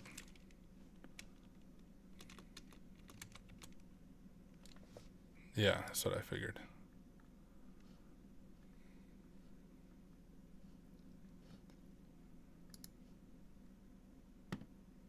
Gosh, I'm going to end up hacking Apache themselves.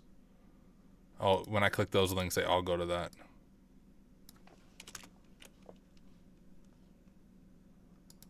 Yeah, it's a Google search. It's a Google search, Jordan.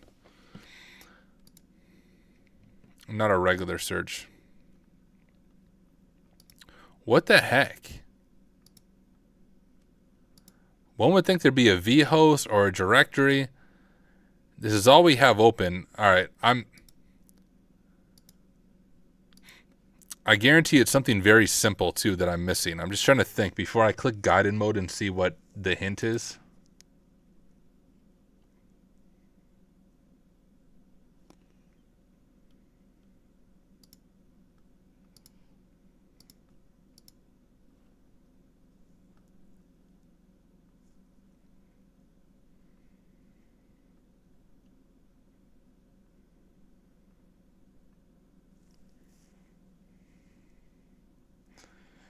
by a specific function within a specific file of the HTML tidy code base. The G option.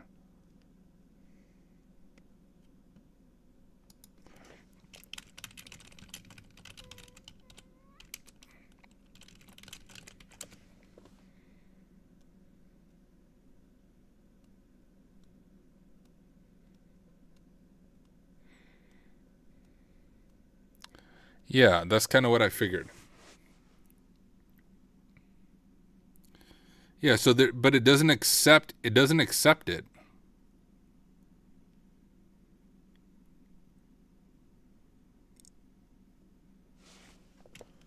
Let me try a different scanner real quick.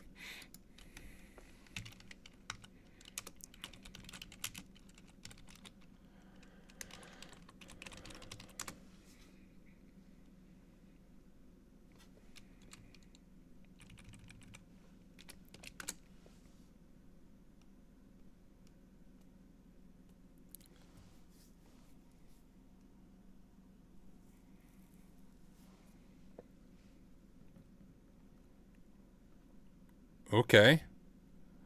Ah. Now we might be getting somewhere. So, note to self. Not all directory busters are made equal. Okay, I can't access that, but how about this metrics thing? Seems that I can access that.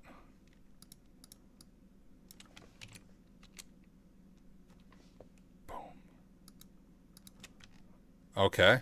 So we should look at what npm endpoints there are, like what other npm endpoints are there. Let me turn on Flameshot real quick. At least we're getting somewhere now.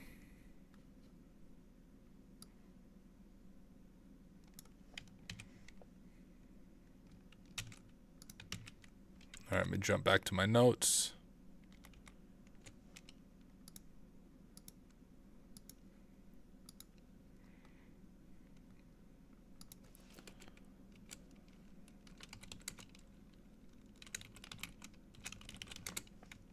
Jeez, I'm getting really laggy here. I'm gonna have to kill some scans before my VM crashes. It's being very slow now.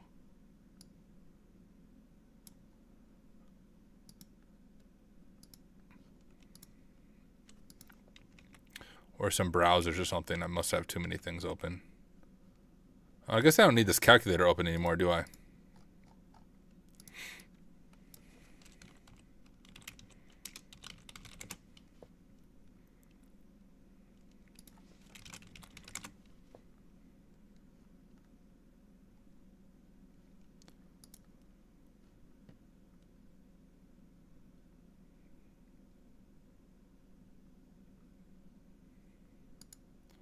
Is there any other common NPN things that we might be able to exploit?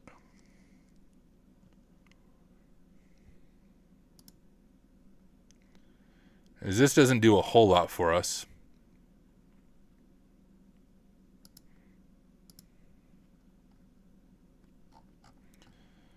And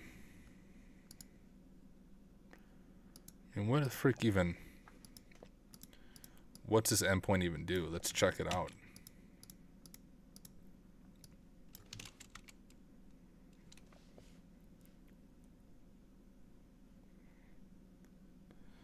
So if we were doing a pen test, this would at least be like an informational.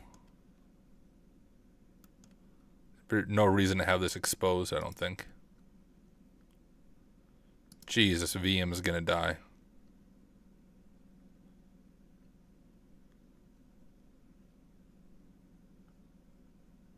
Yeah, although...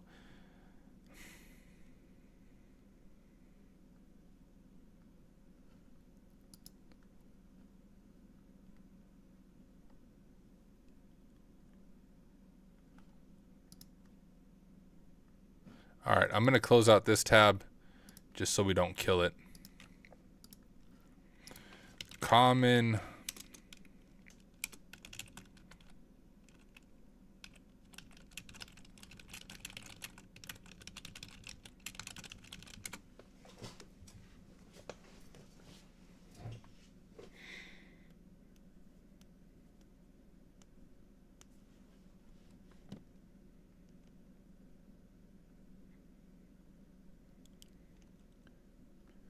about token?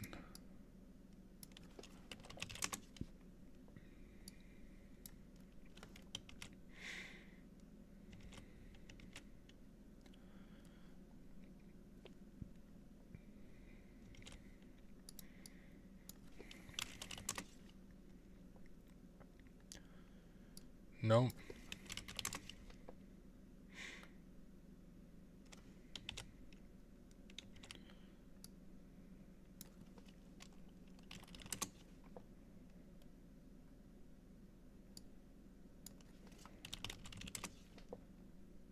Could this be MPD or document converter? Maybe. Oh, maybe the directory is... You think so?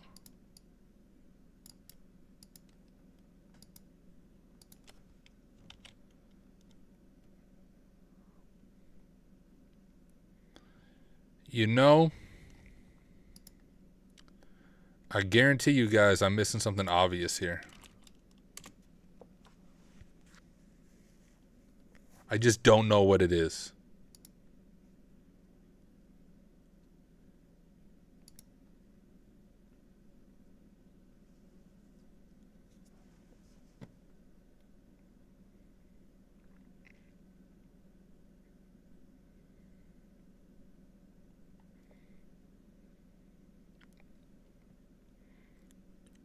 None of that's helpful. None of that's helpful.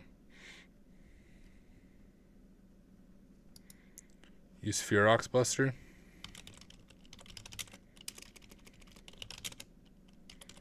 What's the syntax? Do we pass it blah blah blah -u for URL is wordless W.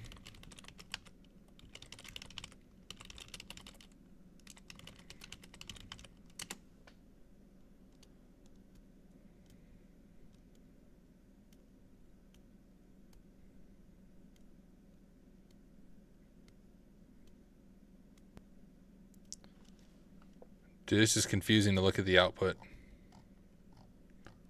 Bro, you're gonna break my VM. Oh no, we're hit.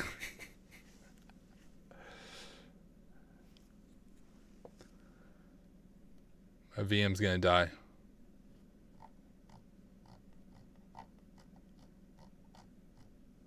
Oh, I missed something very early on? The frick did I miss? Did my Rust scan not hit? You know, for all the issues I have with freaking Hack the Box, like, I know those of you watching this video after the fact didn't see it, but Hack the Box is being super buggy. I think we waited like 15 minutes to get a box to launch. Maybe all the ports weren't open yet. Let me just T5 that.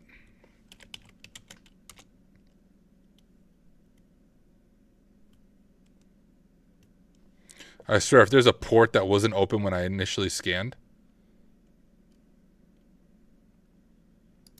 I'm going to be mad.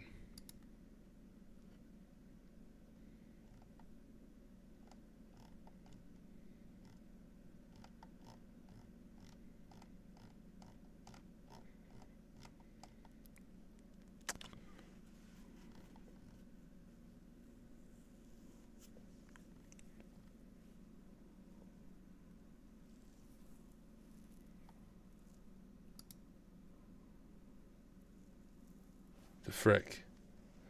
Jordan, let me just ask this question.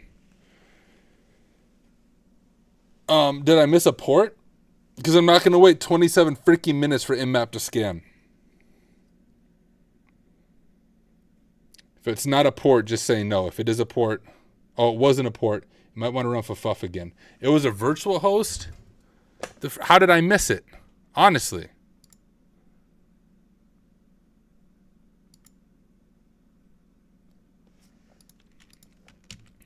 Do I need a different word list? I know my script works.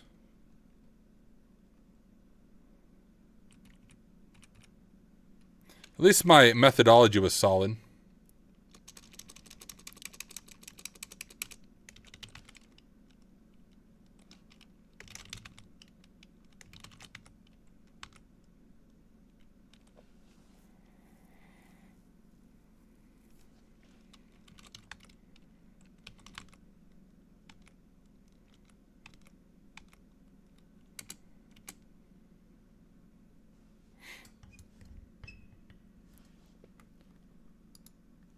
Let's stop this. It's gonna break my computer.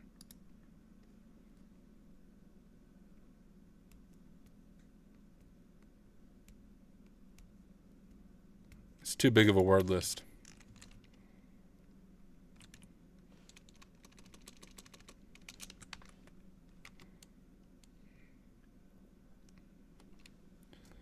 Man, that's dumb because I literally ran this right away. If it's seriously a vhost that I missed.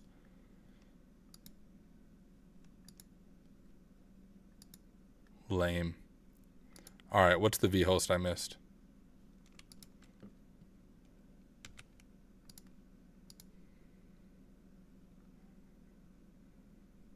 There's a freaking WordPress blog. Gosh dang it. So I did miss a vhost somehow. How did I not catch it? What is the name of the stupid vhost? Pisses me off, y'all. I mean, I'm not mad like if I miss something in my enumeration or my methodology. My methodology is sound and it still just somehow didn't show up, then I get mad.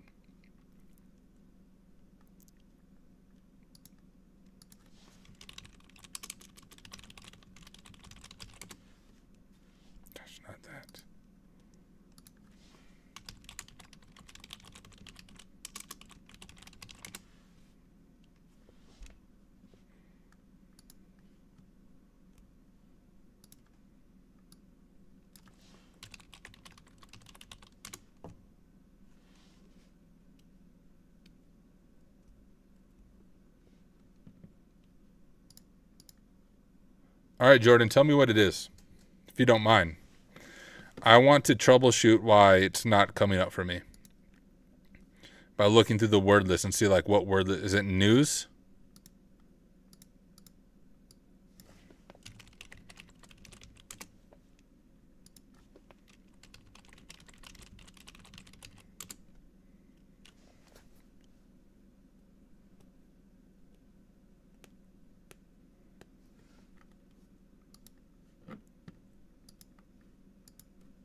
I mean, I can use a larger subdomain list, but it's just going to take forever. It's not stream friendly.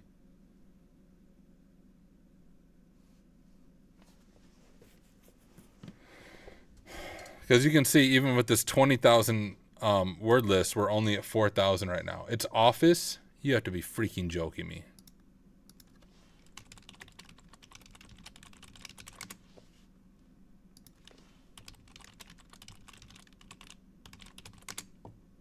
Guys, am I crazy? Oh, no, I need to add it to Etsy hosts, but we're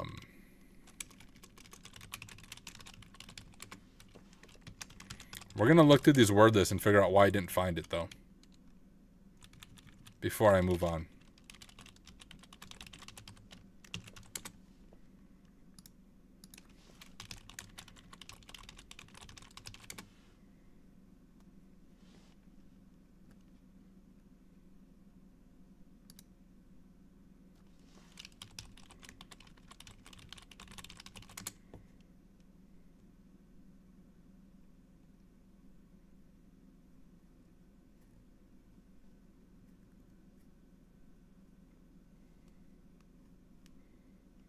Are you sure, Jordan?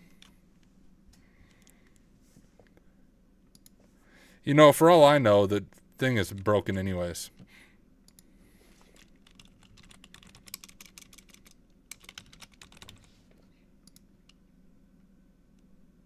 Sure enough.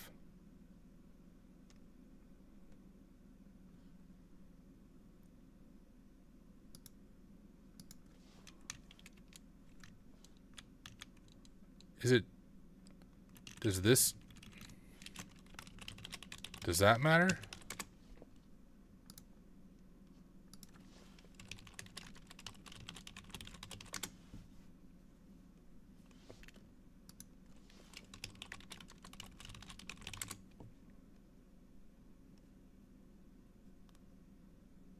Wow.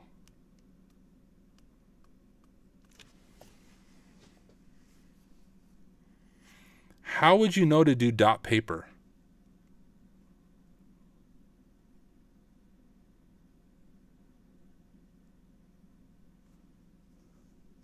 Someone explain that to me.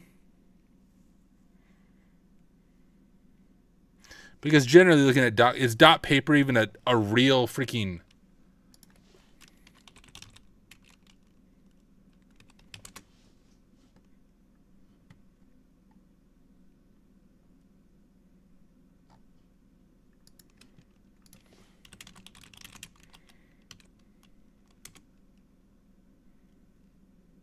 Look at that. All right. You know, I try to be nice, but this part of this machine is stupid, in my opinion, unless someone can tell me why I'm wrong. There's no reason the vhost should have a dot paper top level domain. I mean, it doesn't even freaking exist. I can get .hack the box. That's kind of standard methodology when you do a hack the box machine to have .htb instead of .com. Why the frick would it be .paper? All right, chat. Is it in the SSL certificate? All right, good call. Maybe it's in the SSL certificate and I missed it there. Let me check.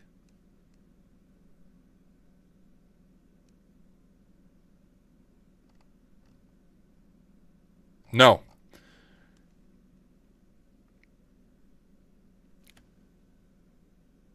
You guys tell me. Is that dumb, or am I complaining for no reason? But in my opinion, that was a stupid vhost. Not realistic, very CTF-y. So the reason my vhost fuzzer isn't going to find it is because it's looking for paper.hackthebox, so like office.paper.hackthebox. But for some reason, the TLD is literally .paper, which doesn't even freaking exist. Lose my mind, bro. Like, the frick.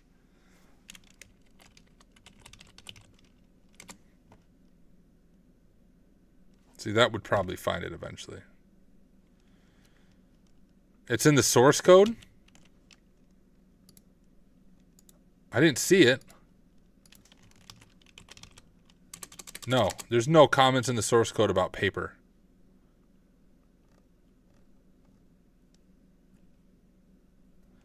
That's a dumb entry point.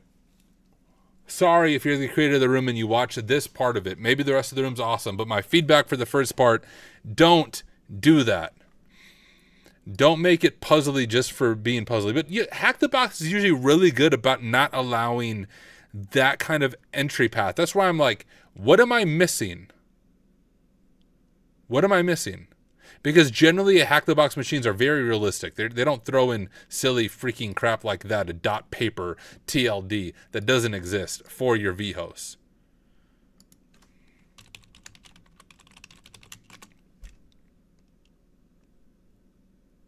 The frick? Oh.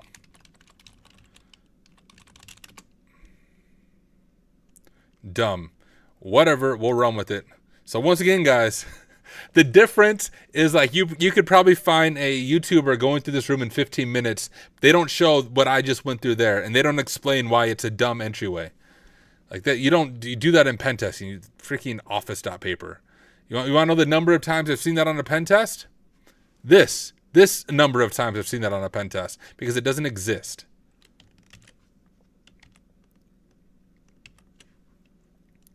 I digress.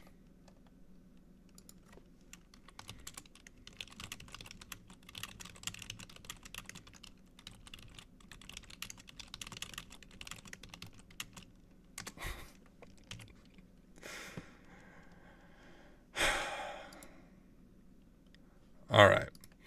Well, what time is it? 10:30?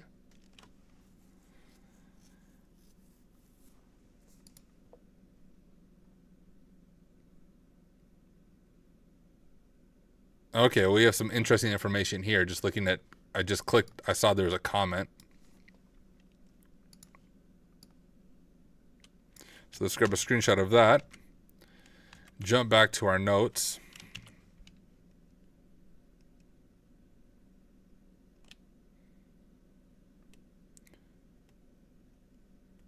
Yeah, so Chris, I mean, the challenge doesn't come from things being not realistic. Like, good CTFs emulate a real world environment. You're not learning something. We have to do something silly. What? All right. Nemesis said apparently there was an X backend server header that leaked office.paper. What?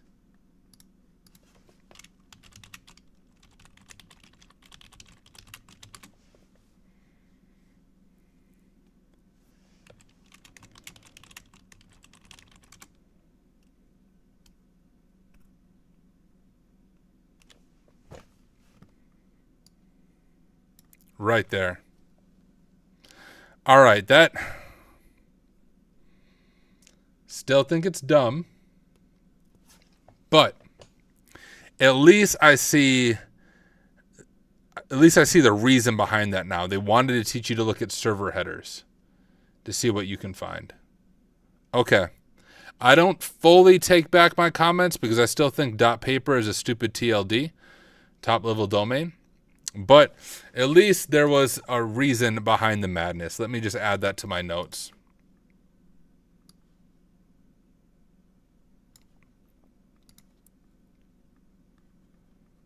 So here it is right here. And I suppose, could we have seen that?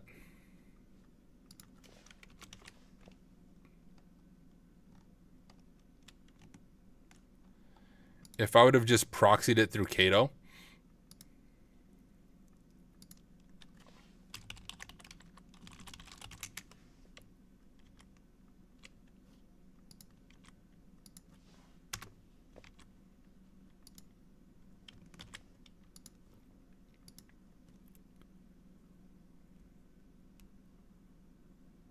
Look at that.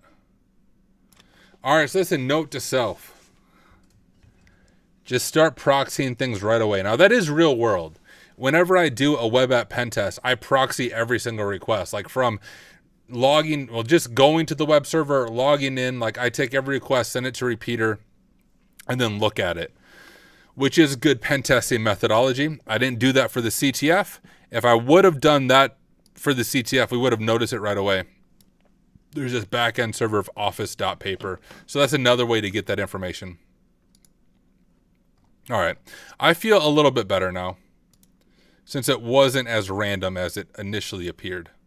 There was a way to locate that information if you followed decent methodology, which that was a piece of methodology I do in the real world, but I didn't do on this CTF. The backend server of paper.hackthebox.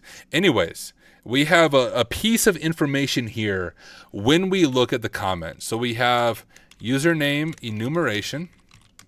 We have a username Nick and a username Michael, potentially. And we have some interesting information. We'll just call this sensitive information. There is secret content in the drafts. So if we can view the drafts, we can find whatever that sensitive information is that Nick is telling Michael about, saying, hey, you may want to remove that information. Oh, let me turn off proxy now.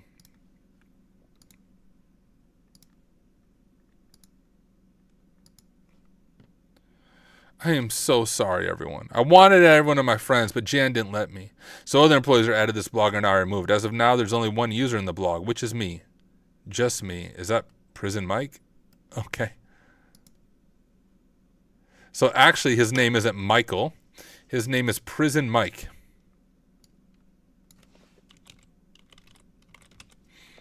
Word. So we got Prison Mike going on here.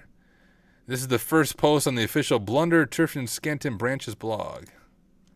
What's the comment here?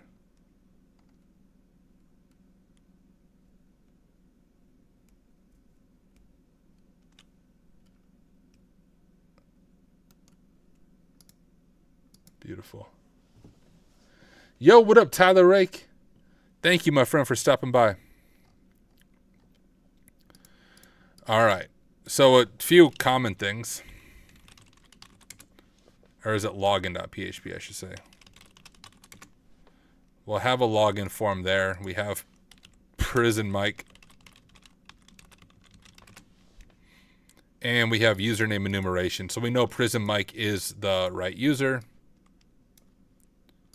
because we try to sign in as Prison Mike with an incorrect password. The proper way to handle that is say your username or your password is incorrect, but WordPress, or older versions of it at least, say whether or not the username is correct. If we do a username that's not correct and log in, you can see we have 2 different error messages. So we have some username enumeration again. So we once again are just confirming Prison Mike is the name of the user. And if anyone watches this from Notion, please allow me to set that by default.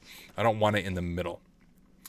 So we have Prison Mike. We can also, knowing that it's WordPress, is do WP scan.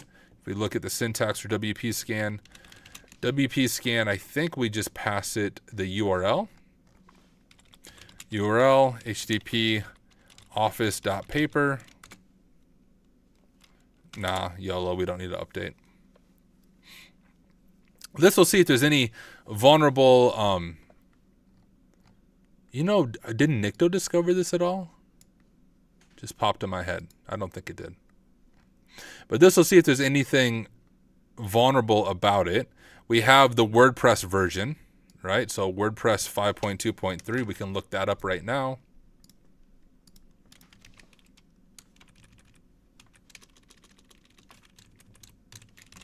Maybe there's some... Oh. Viewing unauthenticated password private posts. Ooh. So, keeping in mind about those drafts, this seems like a possible way forward. Take my notes here.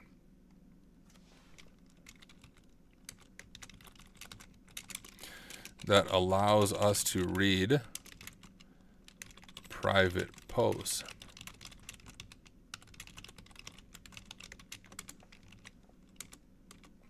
So we'll copy that, and let's just grab, I keep forgetting that's in that same browser.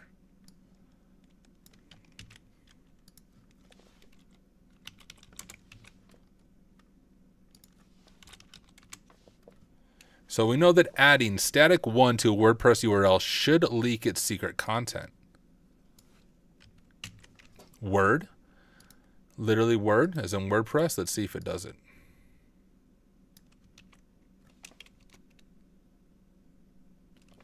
Okay. Test. Michael, please remove the secret from drafts. Hello, employees. Warning for Michael. Michael, you got to stop putting secrets in the drafts.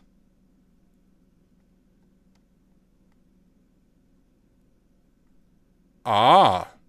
Secret registration URL of the new employee chat system. I'm keeping this draft unpublished. Unpublished drafts cannot be accessed by outsiders. I'm not that ignorant, Nick.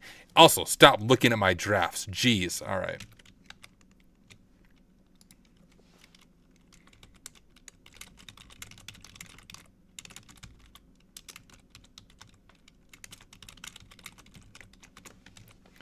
So we have that, and we can grab just a screenshot of this for our notes, and then we'll grab the URL.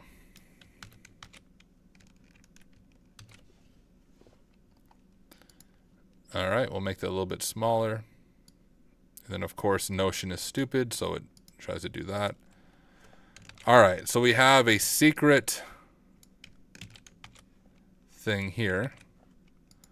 Our secret URL, chat.office.paper. Let's add that to our Etsy hosts.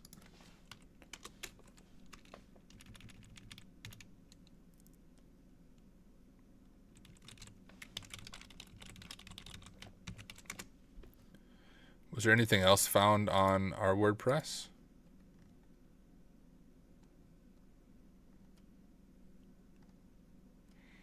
All right, nothing super interesting there, but we do have that secret URL. So let's check out that URL now. We have it right here. We will do it over here in Cato.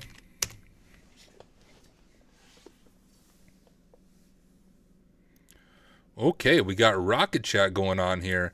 My name is Hack Smarter. So password 123, same password I use for my bank account, and register a new account.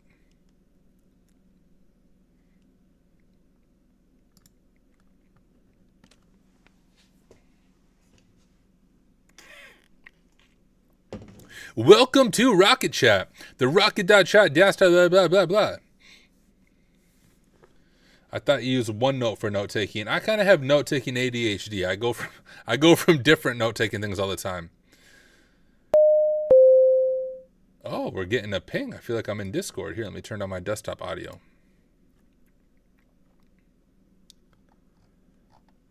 Oh, geez, we got lots of messages.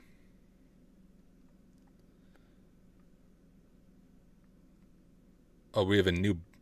Can I hack the new bot? Just call the bot by his name and say, help. His name is Recyclops.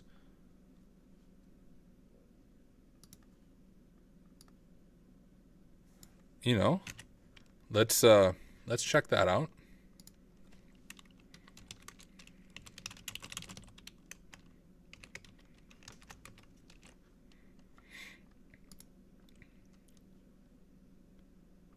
All right, let's keep looking at this.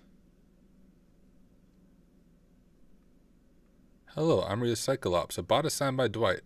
I will have my revenge on Earthlings. Before that, I have to help my cool friend Dwight to respond to the annoying questions asked by his coworkers. Most frequently asked questions include, what time is it? What new files are in your sales directory? Why did the salesman cross the road? What's the content of file X in your sales directory? So can I get other people's files? Please note that I'm in beta version. I still have some bugs to be fixed. How to use me. Small talk. Joke. The following two features are for those boneheads who still don't know how to use SCP. Ooh. The access is limited to the sales folder. Recyclops, get me the file test.txt. Or can you send me source test.php? You can ask me to list the files. Oh, and we can direct message him.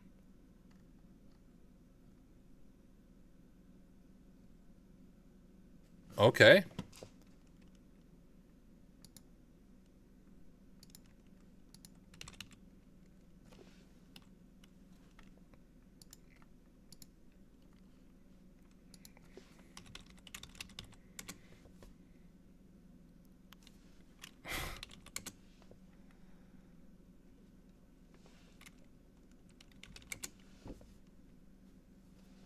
Okay, so we have sale and sale 2.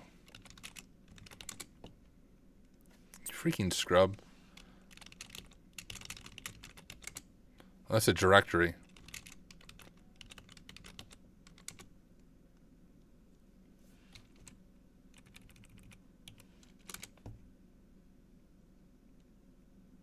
We're in Dwight's home folder. Hold up.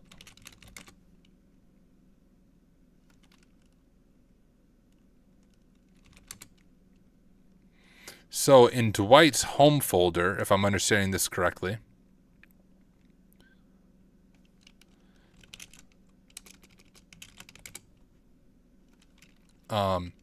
get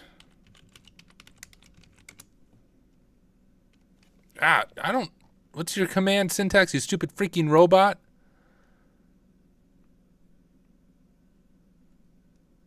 Sale.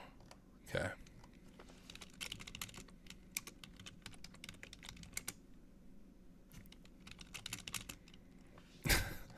I don't know how to talk to the robot. All right. Well, how do I ask you to get me files, homie? Send me. Okay. Send me the file. SSH ID RSA. You freaking thing.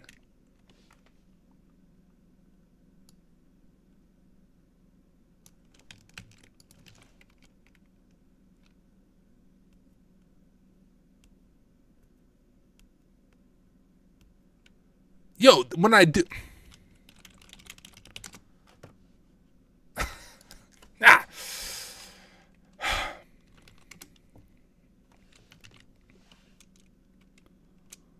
Could you send me the file?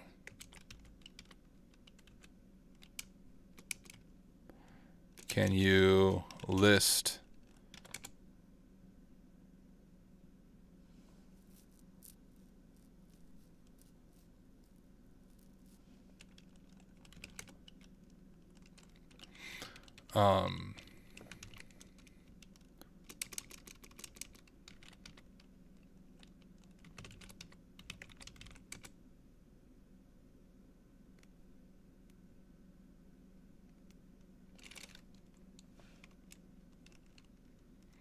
Can I list? Oh my goodness. Okay, sweet. I can do that.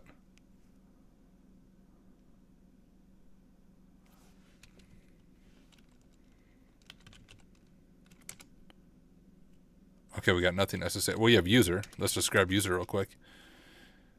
Can you...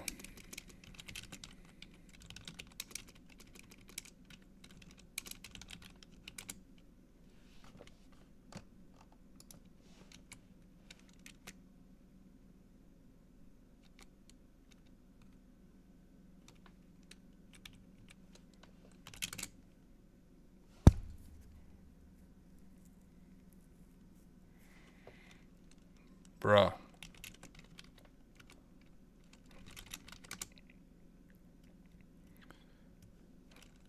How do you send me files?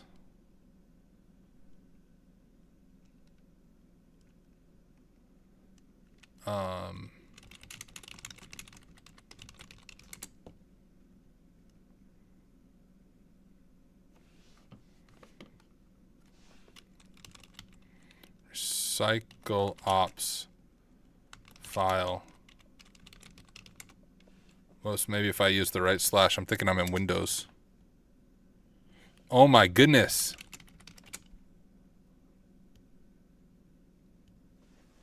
How do I get the files, you stupid freaking robot?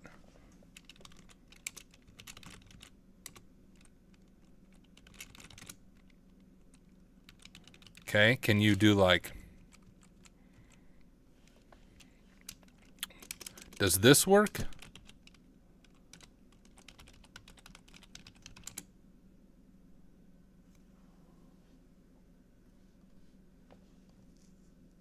What?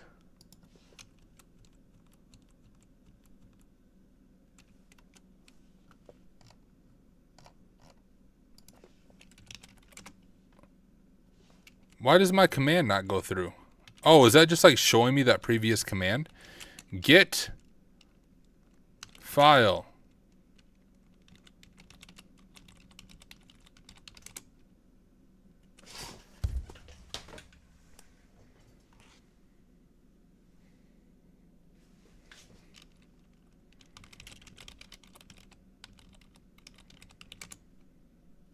Okay. Okay. All right, I figured out. All right, now let's try this again. Get. No, file. What is this weird freaking syntax? File. Like this. User.txt.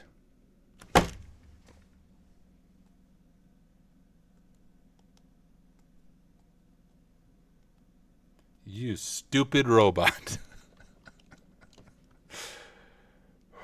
Okay, how about one where everyone can read? Okay, so user.txt can only be read by Dwight. That's the problem there. But how about something... Oh, config, we can't either. What the freak is whobot history?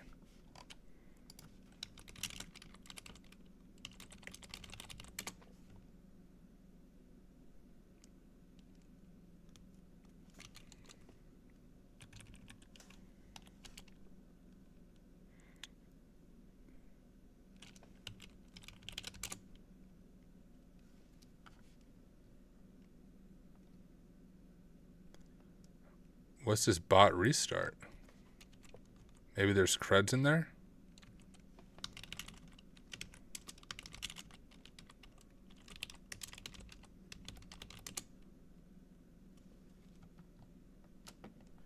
Cleaning whobot's log so it won't grow too large. For starting the bot 20 seconds late when the server is restarted. This is because MongoDB and Rocket Chat need some time to start properly. Checks if whobot is running every 10 seconds. Starts bot.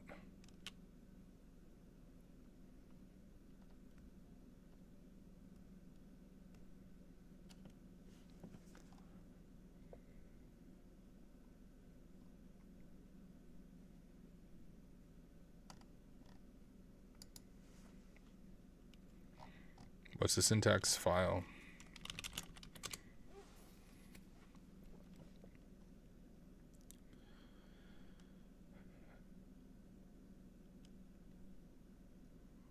Can't go into that directory. We can read. I don't know if bot restart's going to be helpful. Oops, list.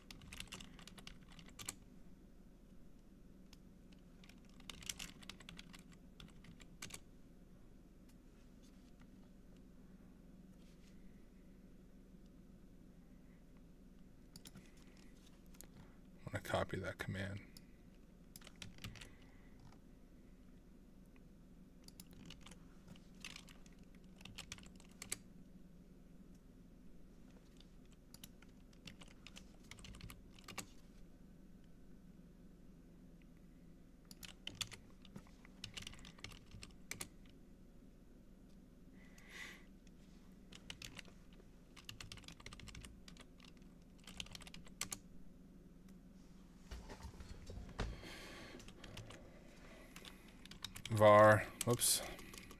var wdub html d mifflin blog. Shoot.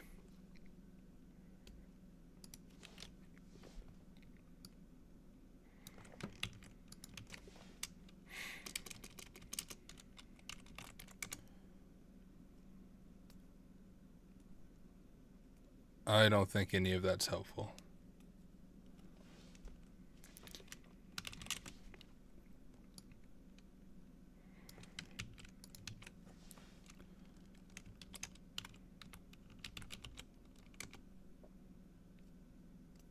Oh.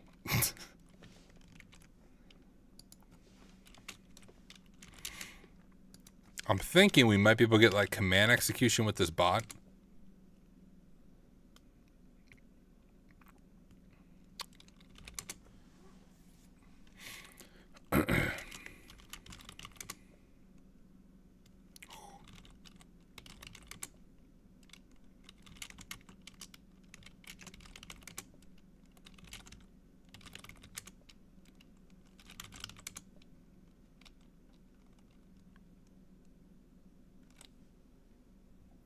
There is no ID RSA, no.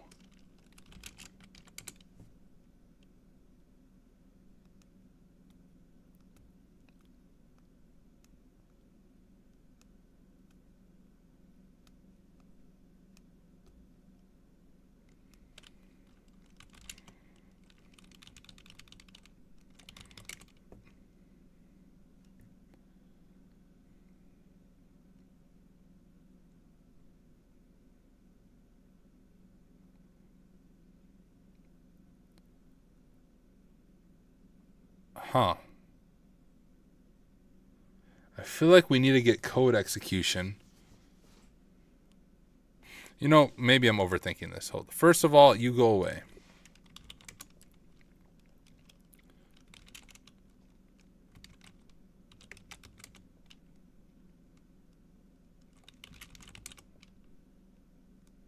They both have a portfolio?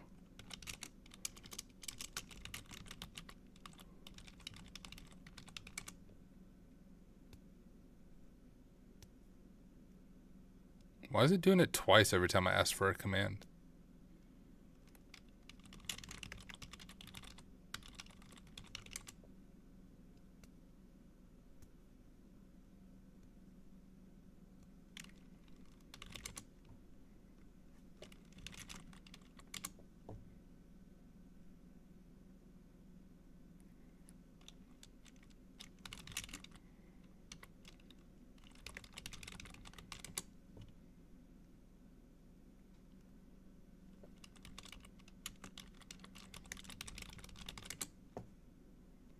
Oh, shoot, I can run commands?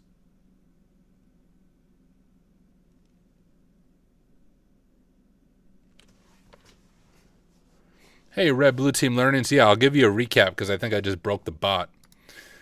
We are doing the paper machine on Hack the Box.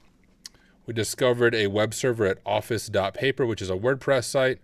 We found that WordPress is vulnerable to a vulnerability that allows us to read like private pages, and we read some secret content from the drafts that gave us access to like the employee chat room. And in the employee chat room, we saw them talking about a bot, and now we were able to kind of do LFI. with the bot to get access to other files. Did I break the bot? Oh man, now it's sending me 3 things every time I type a command. Alright. Jeez. So we can actually run stuff. How about echo?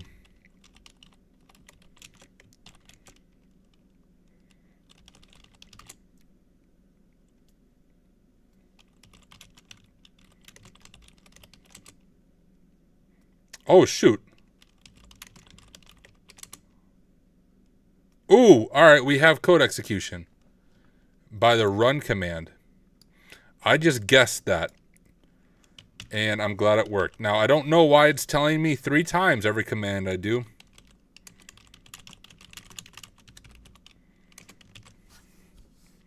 We just tell it to run, and it will run commands for us. All right. Can we just do like...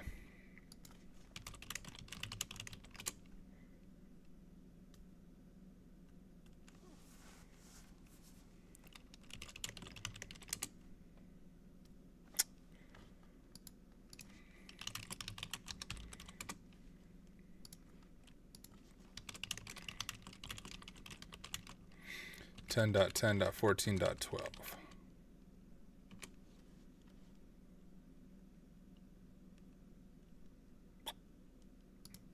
My syntax is wrong. Frick is the syntax. Netcat reverse shell. I should have that memorized, but I clearly did something wrong. I thought it was netcat-e like bin/sh or something. Oh, maybe I should do like ports and stuff. Yeah, good thinking, Tyler.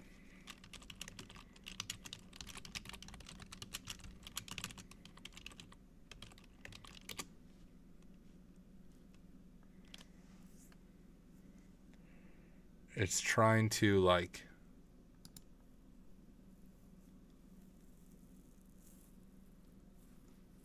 Okay.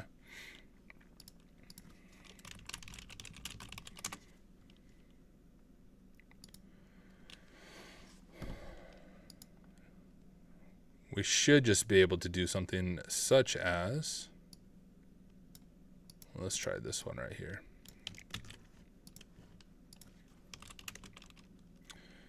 Run. Can I do something as simple as that? Or I can write to a file and make it executable.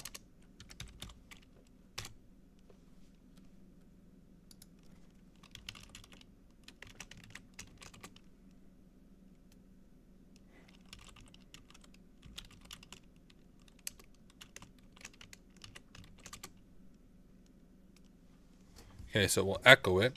Can I run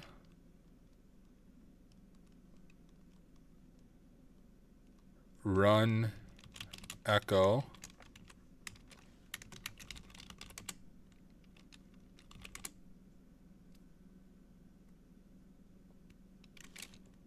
okay, what if we do, man, a lot of just trial and error here. Run echo to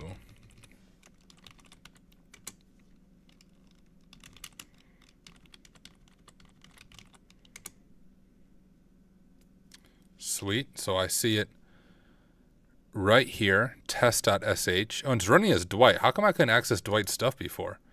I could just add my key to SSH as well then, can't I? Hold up, let's not overthink this.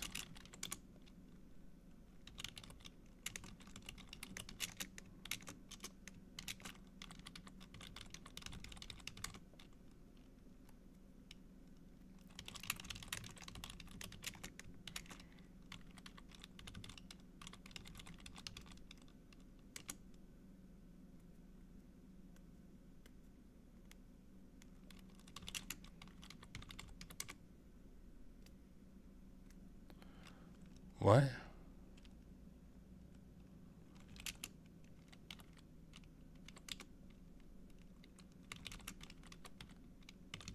Oh, maybe I should do that. Okay, run echo hello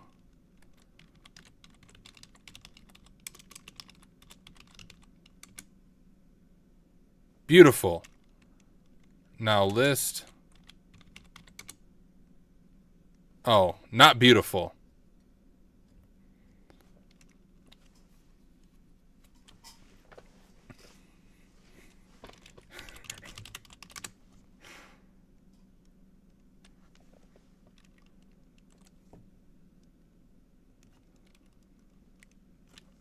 All right.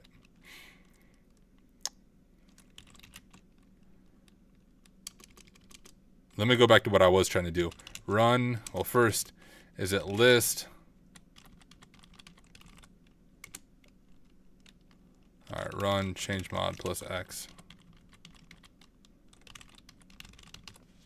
Is that the amount? 3, 1, 2, 3. 1, 2, 3. All right.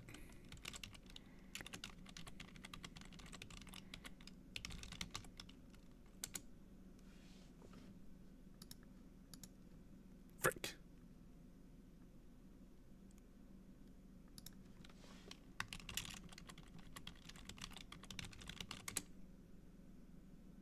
Oh, I have the wrong IP in.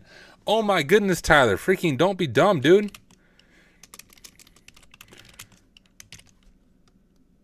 That was just like my test command. I never updated the IP.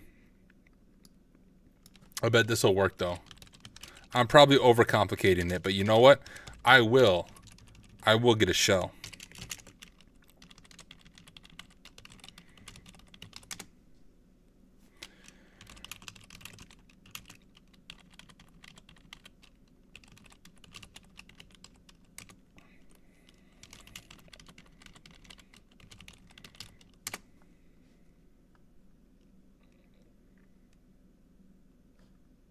Whoops.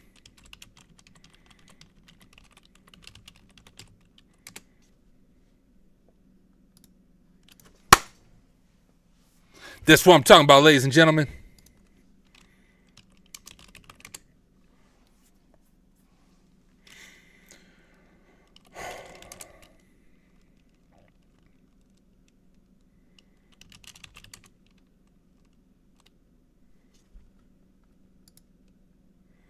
Oh, we got this information here too. We have the Rocket password for Recycle Ops. That might come in handy. Let me just grab that.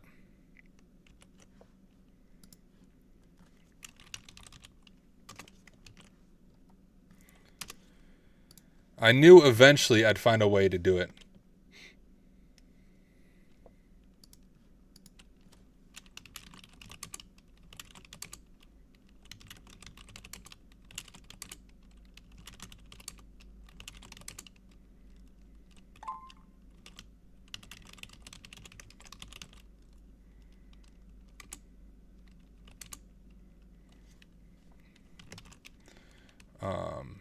Someone just messaged me in Rocket Chat.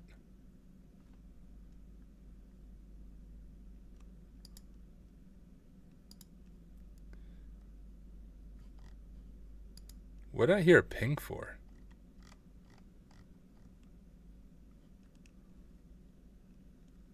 I don't know. All right, anyways.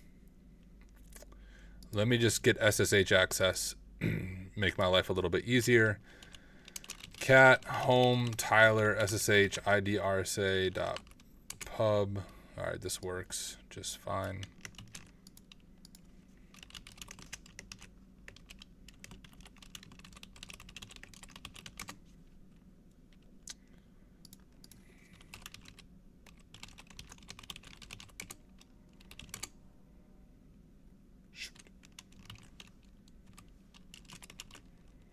Should automatically do this, but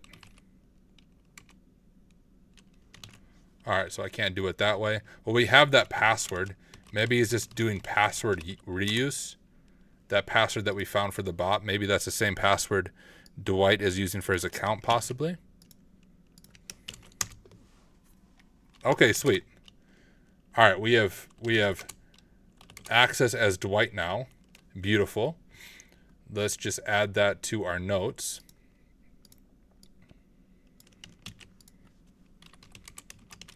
Password reuse for SSH. Dwight, and that's his password.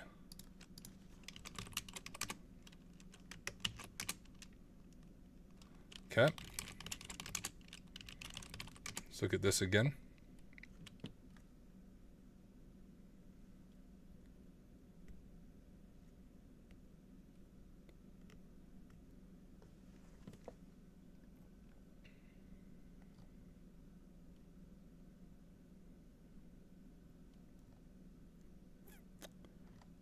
Don't think...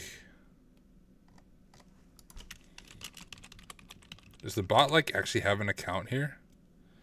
No, but Rocket Chat does. Never been logged into before.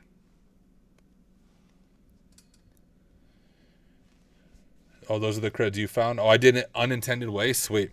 Well, I'm glad I did it a different way. I got to be unique.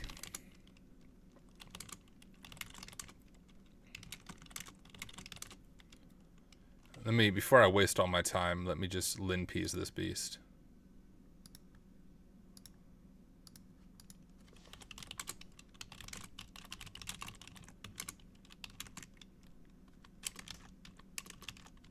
Gosh. Remember, I'm trying to keep this tool directory actually useful now.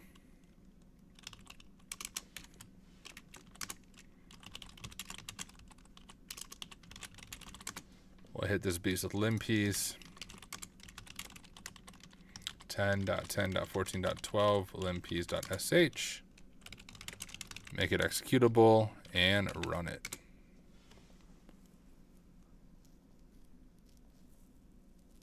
What is that write using AI cherry tree integrated AI? So this isn't cherry tree, this is Notion, and you can like, it's just like if we do,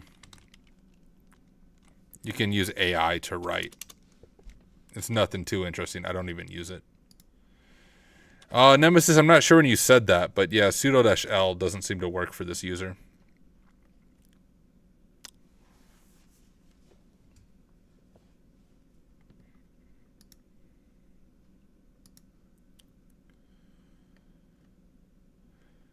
Whoa, did I see something up there? Ooh, we're doing some path hijacking.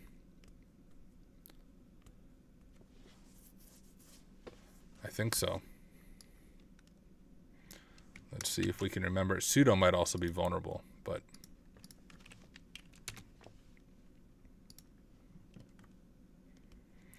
If you find that you can write inside some folder of the path, you may be able to escalate priv by creating a backdoor inside the writable folder with the name of some command that is going to be executed by a different user, root ideally.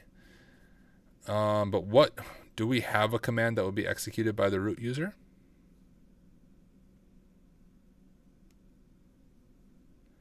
Yeah, I didn't even check suidbit. So we need to find...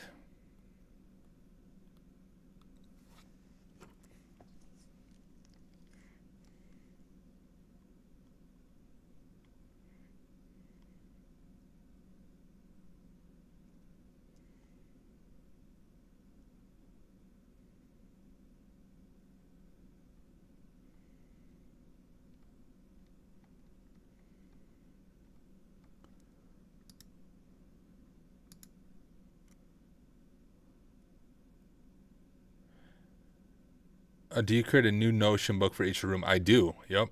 Well, not a new Notion book. I create like here, if we look at my notes, you can see like here's creative, here's paper. And so then I create my subpages as I enumerate.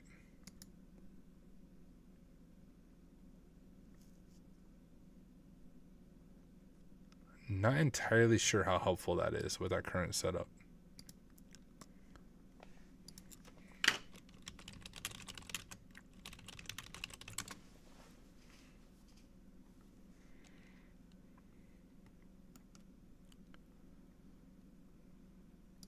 I think we need to be able to execute commands.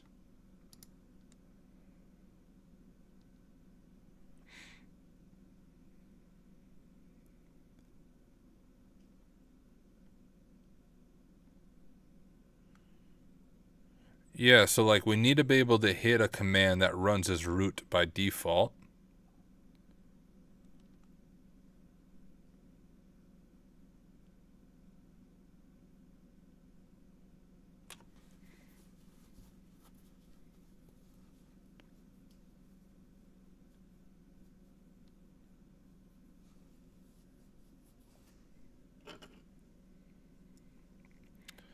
Second technique to spawn root privileges. And that's just the command they created up here, right?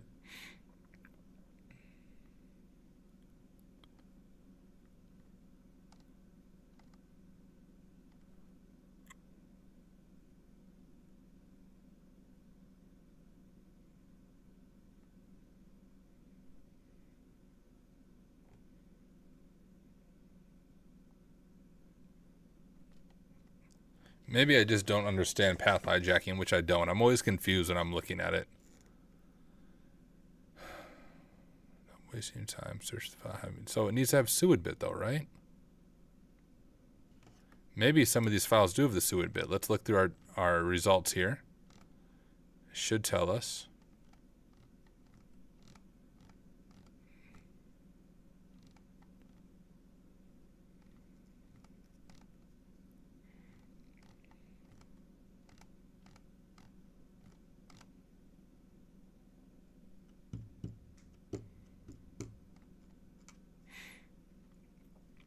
Time is it? Shoot, I need to go to bed eventually.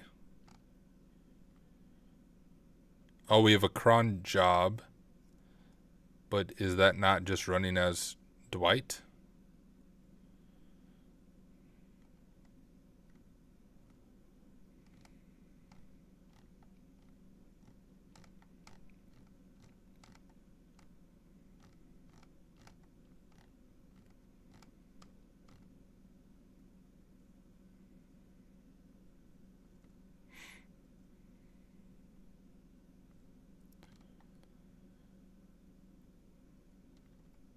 That Rocket Chat user is interesting.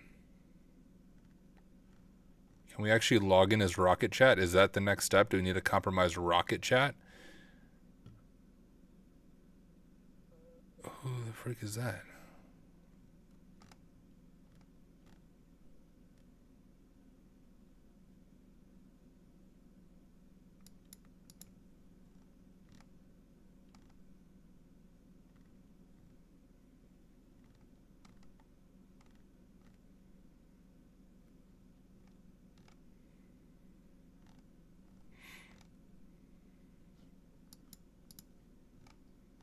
I wonder if we need a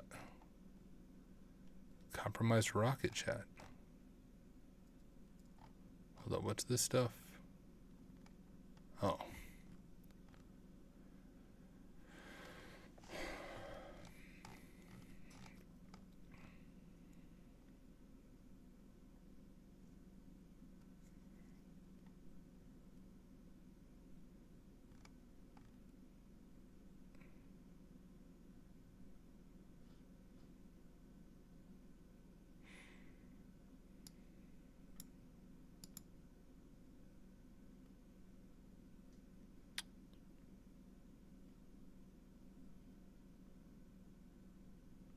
Just like a default config.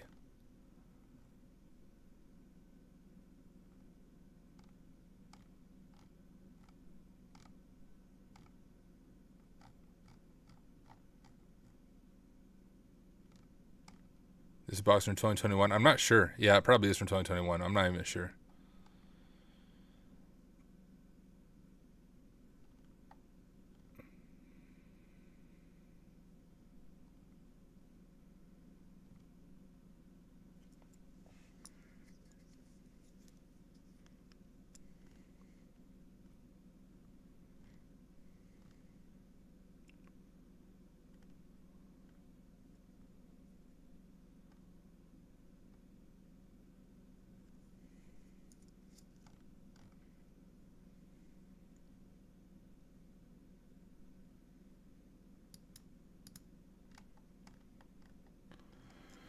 Jeez, I don't freaking know.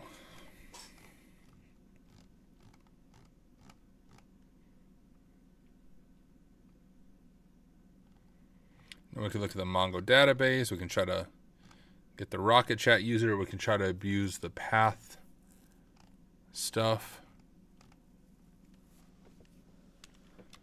But I'm getting tired.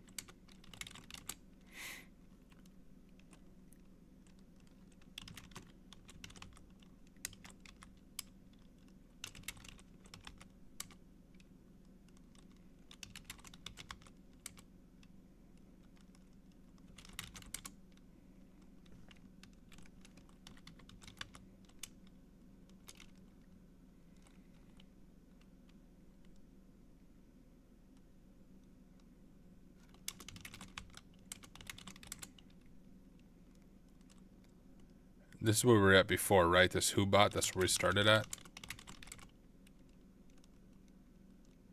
Run is the one I used to get access. Oh yeah, I guess I didn't even get the user, did I? I could at least do that, so I feel like I did something.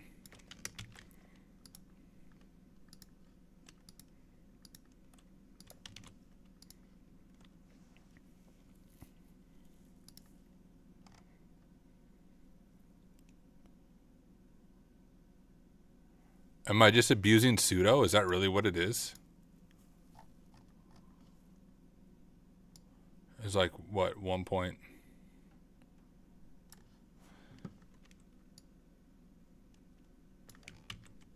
Oh my goodness, 1.8.29.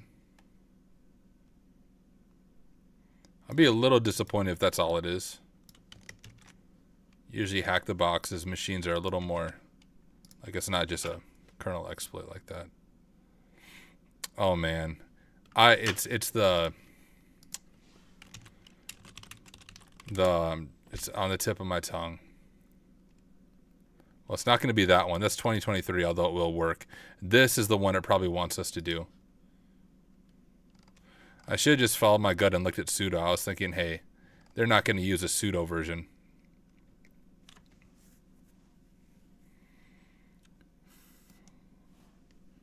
Let's grab this. All right, this is an exploit for that. So we're going to build it. And then we're going to run list targets, run brute force target finding. All right, let's just try it. YOLO. Well, maybe I can confirm whether this is the right one so I'm not in a rabbit hole.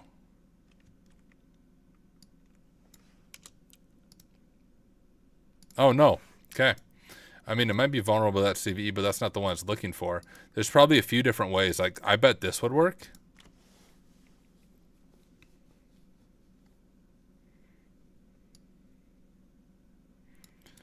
Let's just try it.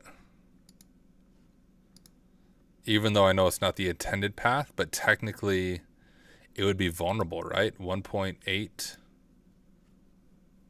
And it's just a script this.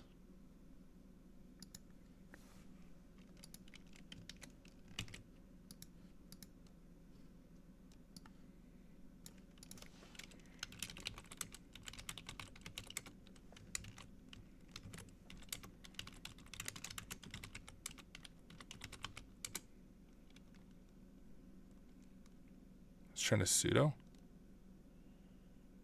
I don't have a sudo password. What's this script doing?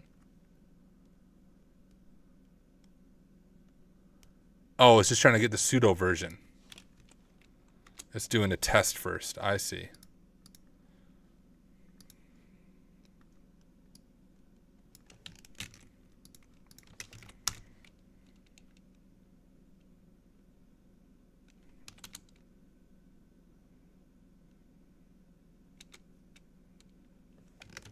Oh no.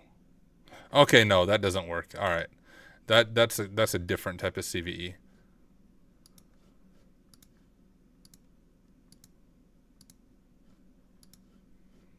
Close all this junk.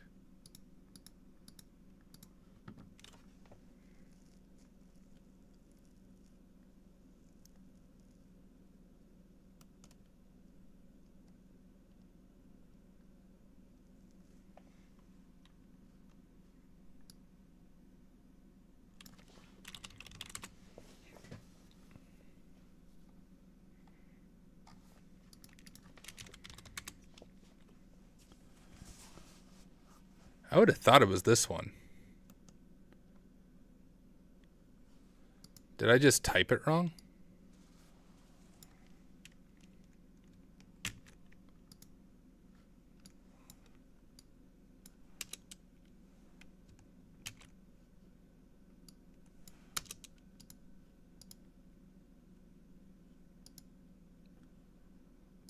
Bruh. Let's just try this one. How do we use it? Oh.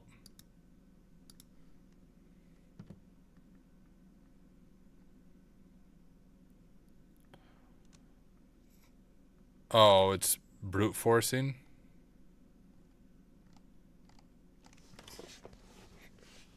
The frick exploit doesn't want me to use, bruh. Isn't this the one we're just looking at? Yeah, 3156. Apparently not that. Is it? Oh, is it underscores for the format? Oh, shoot, it is. Who the frick uses underscores for the format? You joking me? Oh, no.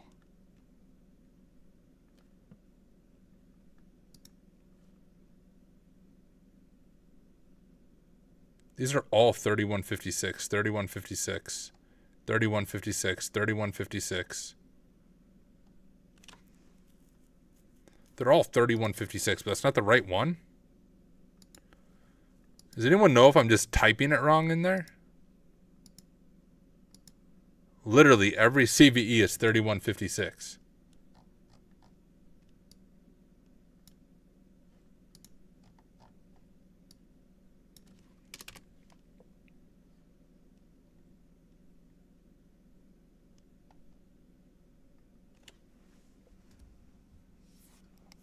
How am I stuck on this part out of all things?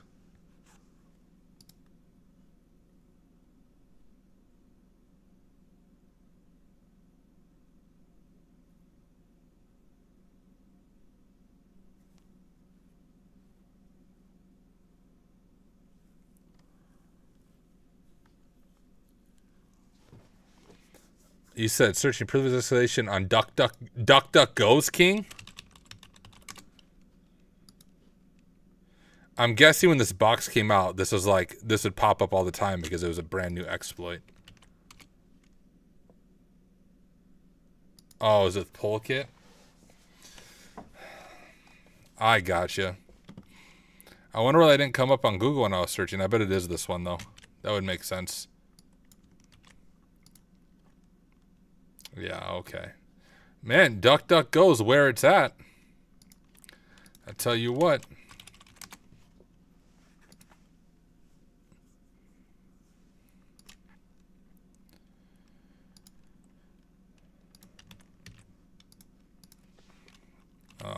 Nano. Oh, I already did that.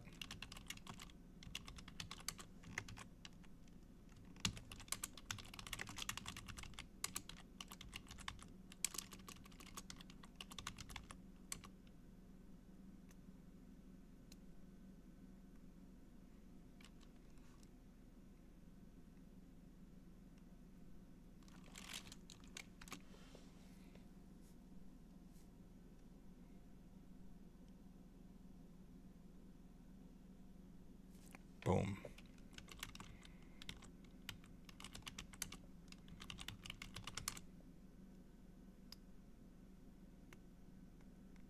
What was Enigma's password?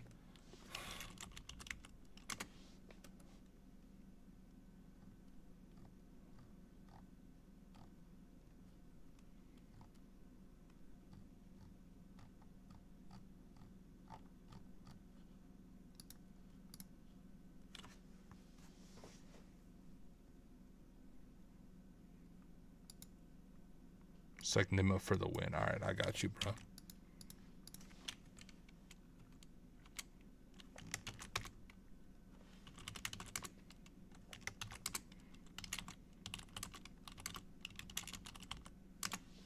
There we go. A little more difficult than it needed to be there at the end, but whoops. We got it. Wow. That was a journey. That was a journey. Let's recap our journey.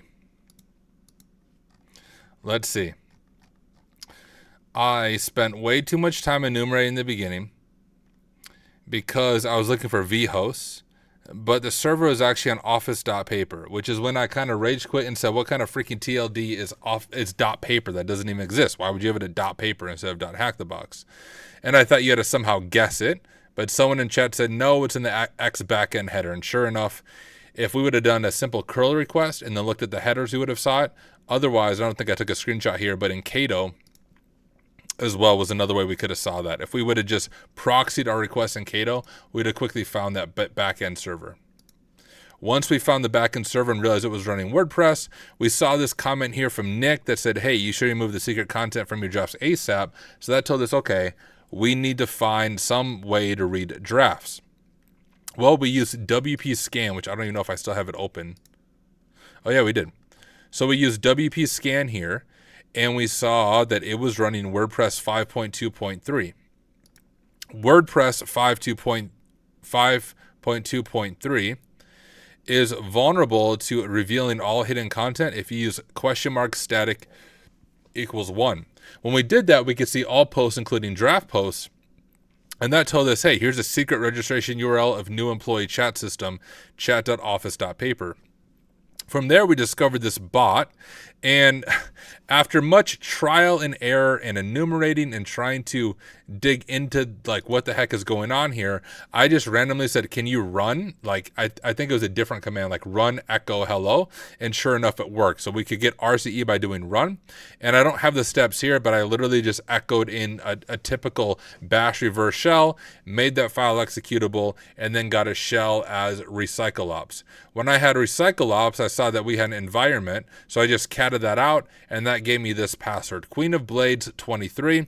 We SSH as Dwight with password reuse on Queen of Blades 23, and then of course I saw right away when we ran linpiece that it was an outdated sudo version, but generally when you do retired machines, they're going to be vulnerable to sudo exploit. So the reason I don't generally check sudo exploits on retired machines is I just assume that it might work, but that's not the intended path. So I kind of skipped that and was looking at other ways because I was thinking that wasn't the intended path, but sure enough, it was. So we used that exploit I just showed, and we were able to root the machine. I always like to look at the official write-up to see like, hey, how did I approach it differently than the official write-up did? So let's check that out.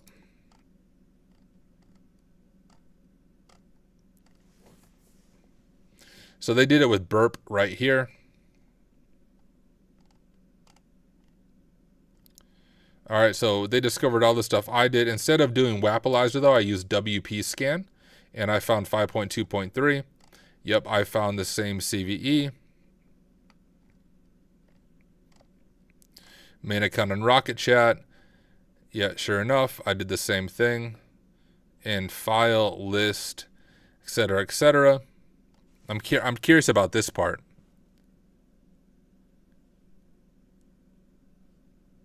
Yep, so I did that as well.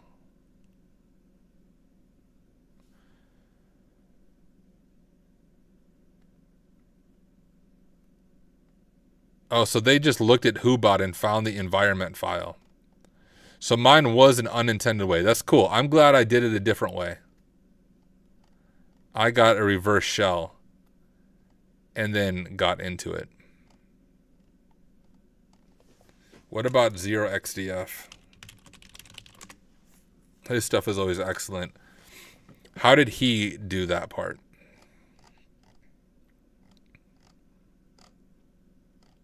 Oh, he used WP Scan. So me and 0xdf did it the same way. On that part, I used WP Scan as well. We found the chat. How did he get the shell?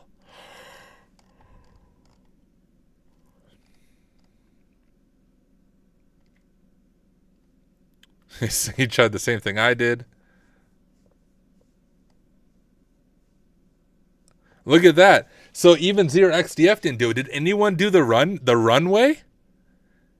Am I like one of the unique persons who found that the run command could actually execute commands? Why was that in the machine?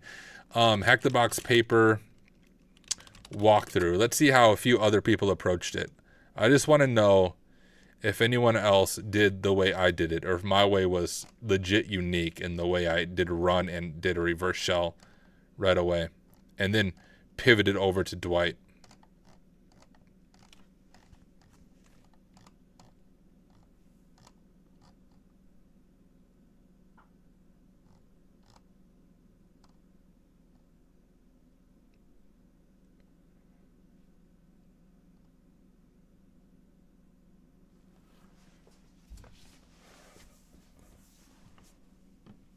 Oh, wow, they really fell down a rabbit hole here.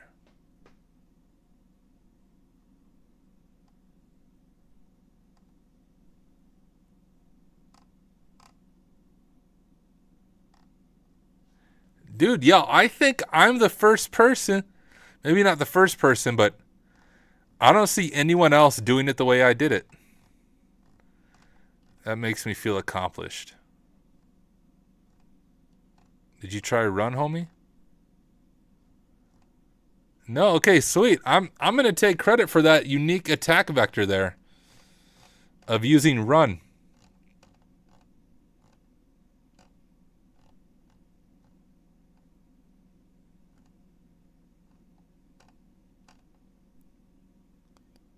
Oh! Look, this person discovered it. Boom, okay. At least one other person did it the way I did it. They found the run one. And they also create an SSH key pair, which is what I did as well, to get a more stable shell. So me and this person had a similar thought process. Okay, cool. Well, hey, although I got a little frustrated with the initial entry of the paper, whatever, I should have noticed that. Note to self, better enumeration when you are looking at just initial access to a web server. Proxy all the requests. That's the only reason that tripped me up. If I would have done that, I would have caught that right away and would have made it through the machine.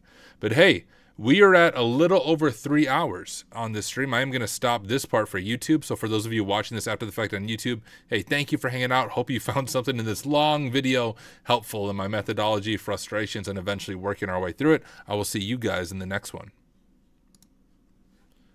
All right, now I'm just on live stream. Let me see. Oh, FernoSec sent something. Let me check out FernoSec.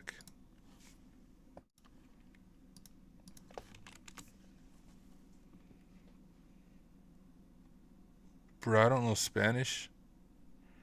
Oh, but they did it the same way as well. Run ls. So very similar to how I approached it. Cool.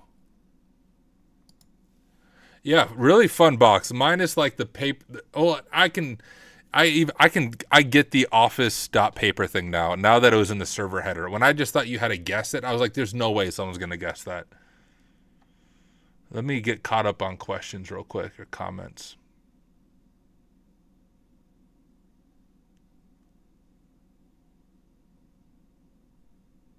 Is it Pwned Kid? Yeah, GoPro slow start right away.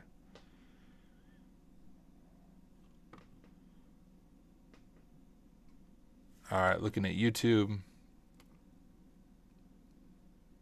You've upgraded to Black Hat. Is this a deeper meaning? Well, I don't know if you heard my song. I bet you didn't know I wear a black hat. Where's your SQL database? Let me grab that. I think that's how it goes. Black hoodie on. Bet you didn't know I wear a black hat.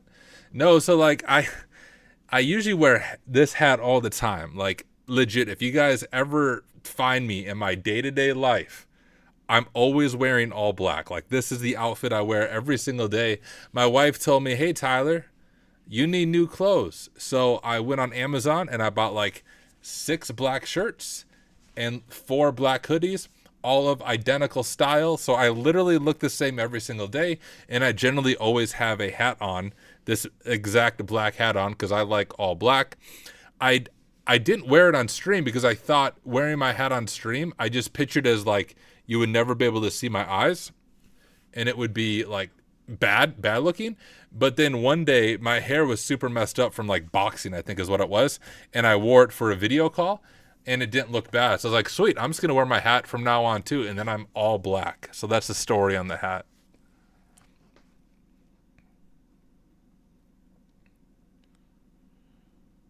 That was very insightful. Thanks for sharing. Hey, thank you for the kind words.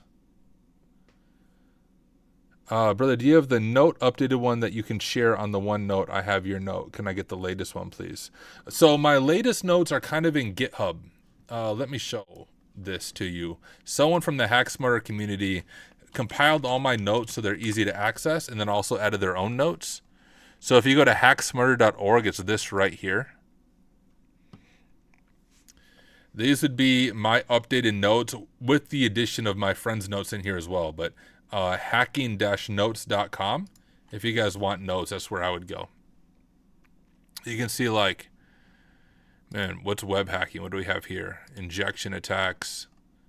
A lot of these come from my notes. He even added, I think, like a hacker roadmap. Yeah.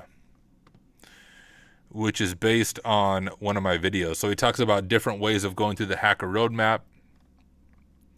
And I recently released a video on how to become an ethical hacker in 2024. And I believe this is on here somewhere. I'm just blind. It's somewhere on here. Oh yeah, right here. So here's my actual roadmap. I made a video about it where I share, hey, here's how I'd recommend becoming a pen tester. So this is the website I recommend if you want notes. What up, Tiberius? Yeah, Tiberius, where's your intro song? All right, just so Tiberius can hear it. Tiberius, I don't know if you've heard my rap song. We're about to sign off, but you have to listen to my rap song. I'll play it for you guys one more time before we call it a night. Enjoy the beauty. Turn your speakers up. Here we go.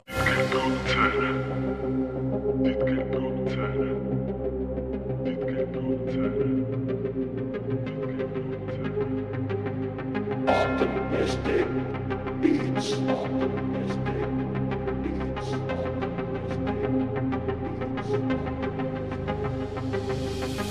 Got my Cali booted up, yeah, it's time to hack.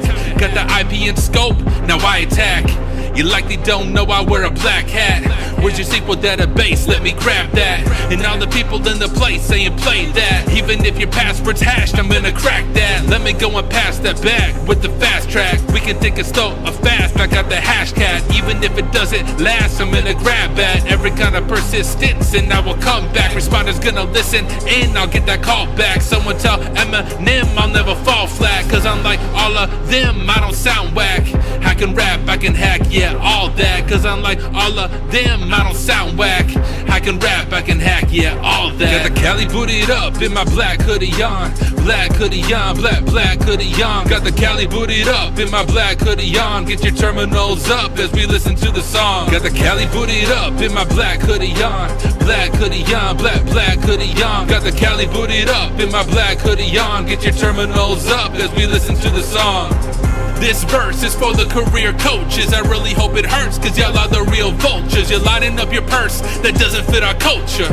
You're getting rich off the poor, you're a poser. I told ya, if you're good, you don't need the cash.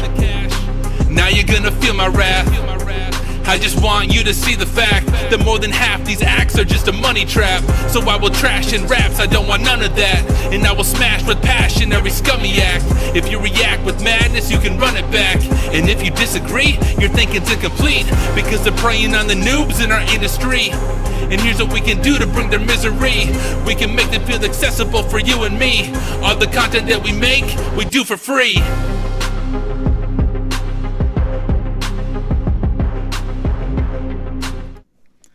And there it is, ladies and gentlemen. Black hoodie on. Let's go. But Tiberius said it's not better because I said sequel. So the next rap song we make on live stream, we'll make a Tiberius diss song. We'll start some InfoSec beef. Just kidding. But let's see who might be streaming. For those of you on YouTube, who do we have on YouTube? Yeah, we got a good number on YouTube. Hey, y'all, if you on YouTube and want to support a streamer, jump over to Twitch. just imagine how much you can run with SQL. Yeah, but it doesn't fit that, right? So if we think about that line, I don't even remember how it goes. All the people in the place saying play that. So people in the place rhymes with SQL database, right? People in the place, SQL database. People in the place doesn't go with people in the place, SQL database. Doesn't rhyme. People in the place, SQL database. I mean, you guys get those multi-syllable rhymes I have in that song? I didn't even use AI to write it. That's all me. That whole song is me, no AI included. And writing and recording and mastering. Boom. Okay, anyways, let's see who might be live streaming right now. Oh, it literally is just me. Okay. we can raid me because no one else is up this late on a Saturday night. Let me see on my other screen who might be on Twitch right now that might just be someone fun to raid. Hold up, let me go to browse, science and technology. See if there's anyone doing any hacking stuff. Here, I'll even pull it over here so you guys can see it.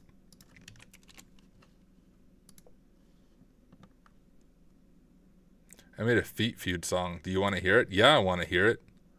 Absolutely, dude. Drop a link. We'll all listen to it. Okay, hold up. Let's throw these headphones on. I'm probably getting freaking rickrolled right now by Tiberius, but let's find out. Let me get...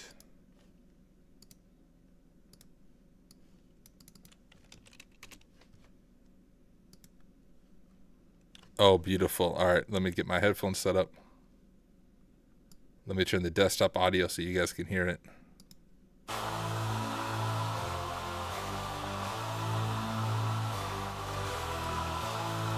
Yo, DEFCON fam, listen up, it's that time of year. Forget the lock picks, ditch the social engineering gear. Tonight's a battle royale, but with brains, not brute force. A word slinging showdown, a totally different course. It's Feet Feud, the ultimate techie trivia test, where knowledge gets dropped and the answers are the best. Tiberius on the mic, only feet rocking the scene. So grab your crew, nerds unite, cause it's time to be king.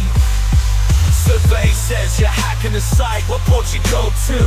8443 or maybe 22. Family Feud vibes, the questions ain't no joke. It's firewalls and exploits, gotta break that encryption, yo. It's Feet Feud, the ultimate techie trivia test, where knowledge gets dropped and the answers are the best. Tiberius on the mic, only feet rocking the scene. So grab your crew, nerds unite, cause it's time to be king. Phishing scams to zero-day threats, we got it all. Test your brain power, stand tall, answer the call. Defenders, attackers, all hackers unite. Feet Feud, the showdown, let your knowledge take flight. It's Feet Feud, the ultimate techie trivia test, where knowledge gets dropped and the answers are the best. So Tiberius on the mic, only feet rocking the scene. So grab your crew, nerds unite, cause it's time to be king. Feet Feud, Feet Feud, your name might sound kinda strange, but the competition is fierce, gotta rearrange your brain cells for battle. Get ready to compete. Feet Feud at DEFCON, the ultimate techie feat.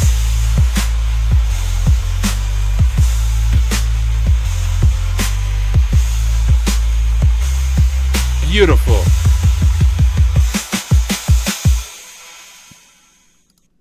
Amazing. Absolutely amazing. That is so cool. Dude, excellent job. So much fun. Have to go check out some more Tiberius hits. Anyone know any of these streamers? I don't even see any like hacking stuff. We have a live stream meteor. Is there a meteor tonight or something? We have 24/7 live earthquakes. Wouldn't that be fun to go raid? We have someone gaming over here. I don't even know what game they're playing. Looks like some old school game. We have a 3D printer disassembly. We have, I mean, he's a cool streamer, I've heard. The Carpenter. I don't even know streamers y'all like. The only streamers I really know or follow would be like Tiberius and Al Hazard, but I always say his name wrong. Every time I don't you know step these up to other the grill, streamers. You gotta deliver. And flavor's the last thing you have to worry about. Because no one flavors like we flavor. Grill Mates. Flame and flavor. You're really making all of this by hand. Oh yeah. The avocados are hand mashed, the chips are hand tossed. Software dev and streamer? Everything Well, let's is just made go ahead and fresh. raid You them. make it fresh. That sounds good. Hey, if you guys want to join the raid, just say hack smarter, not harder.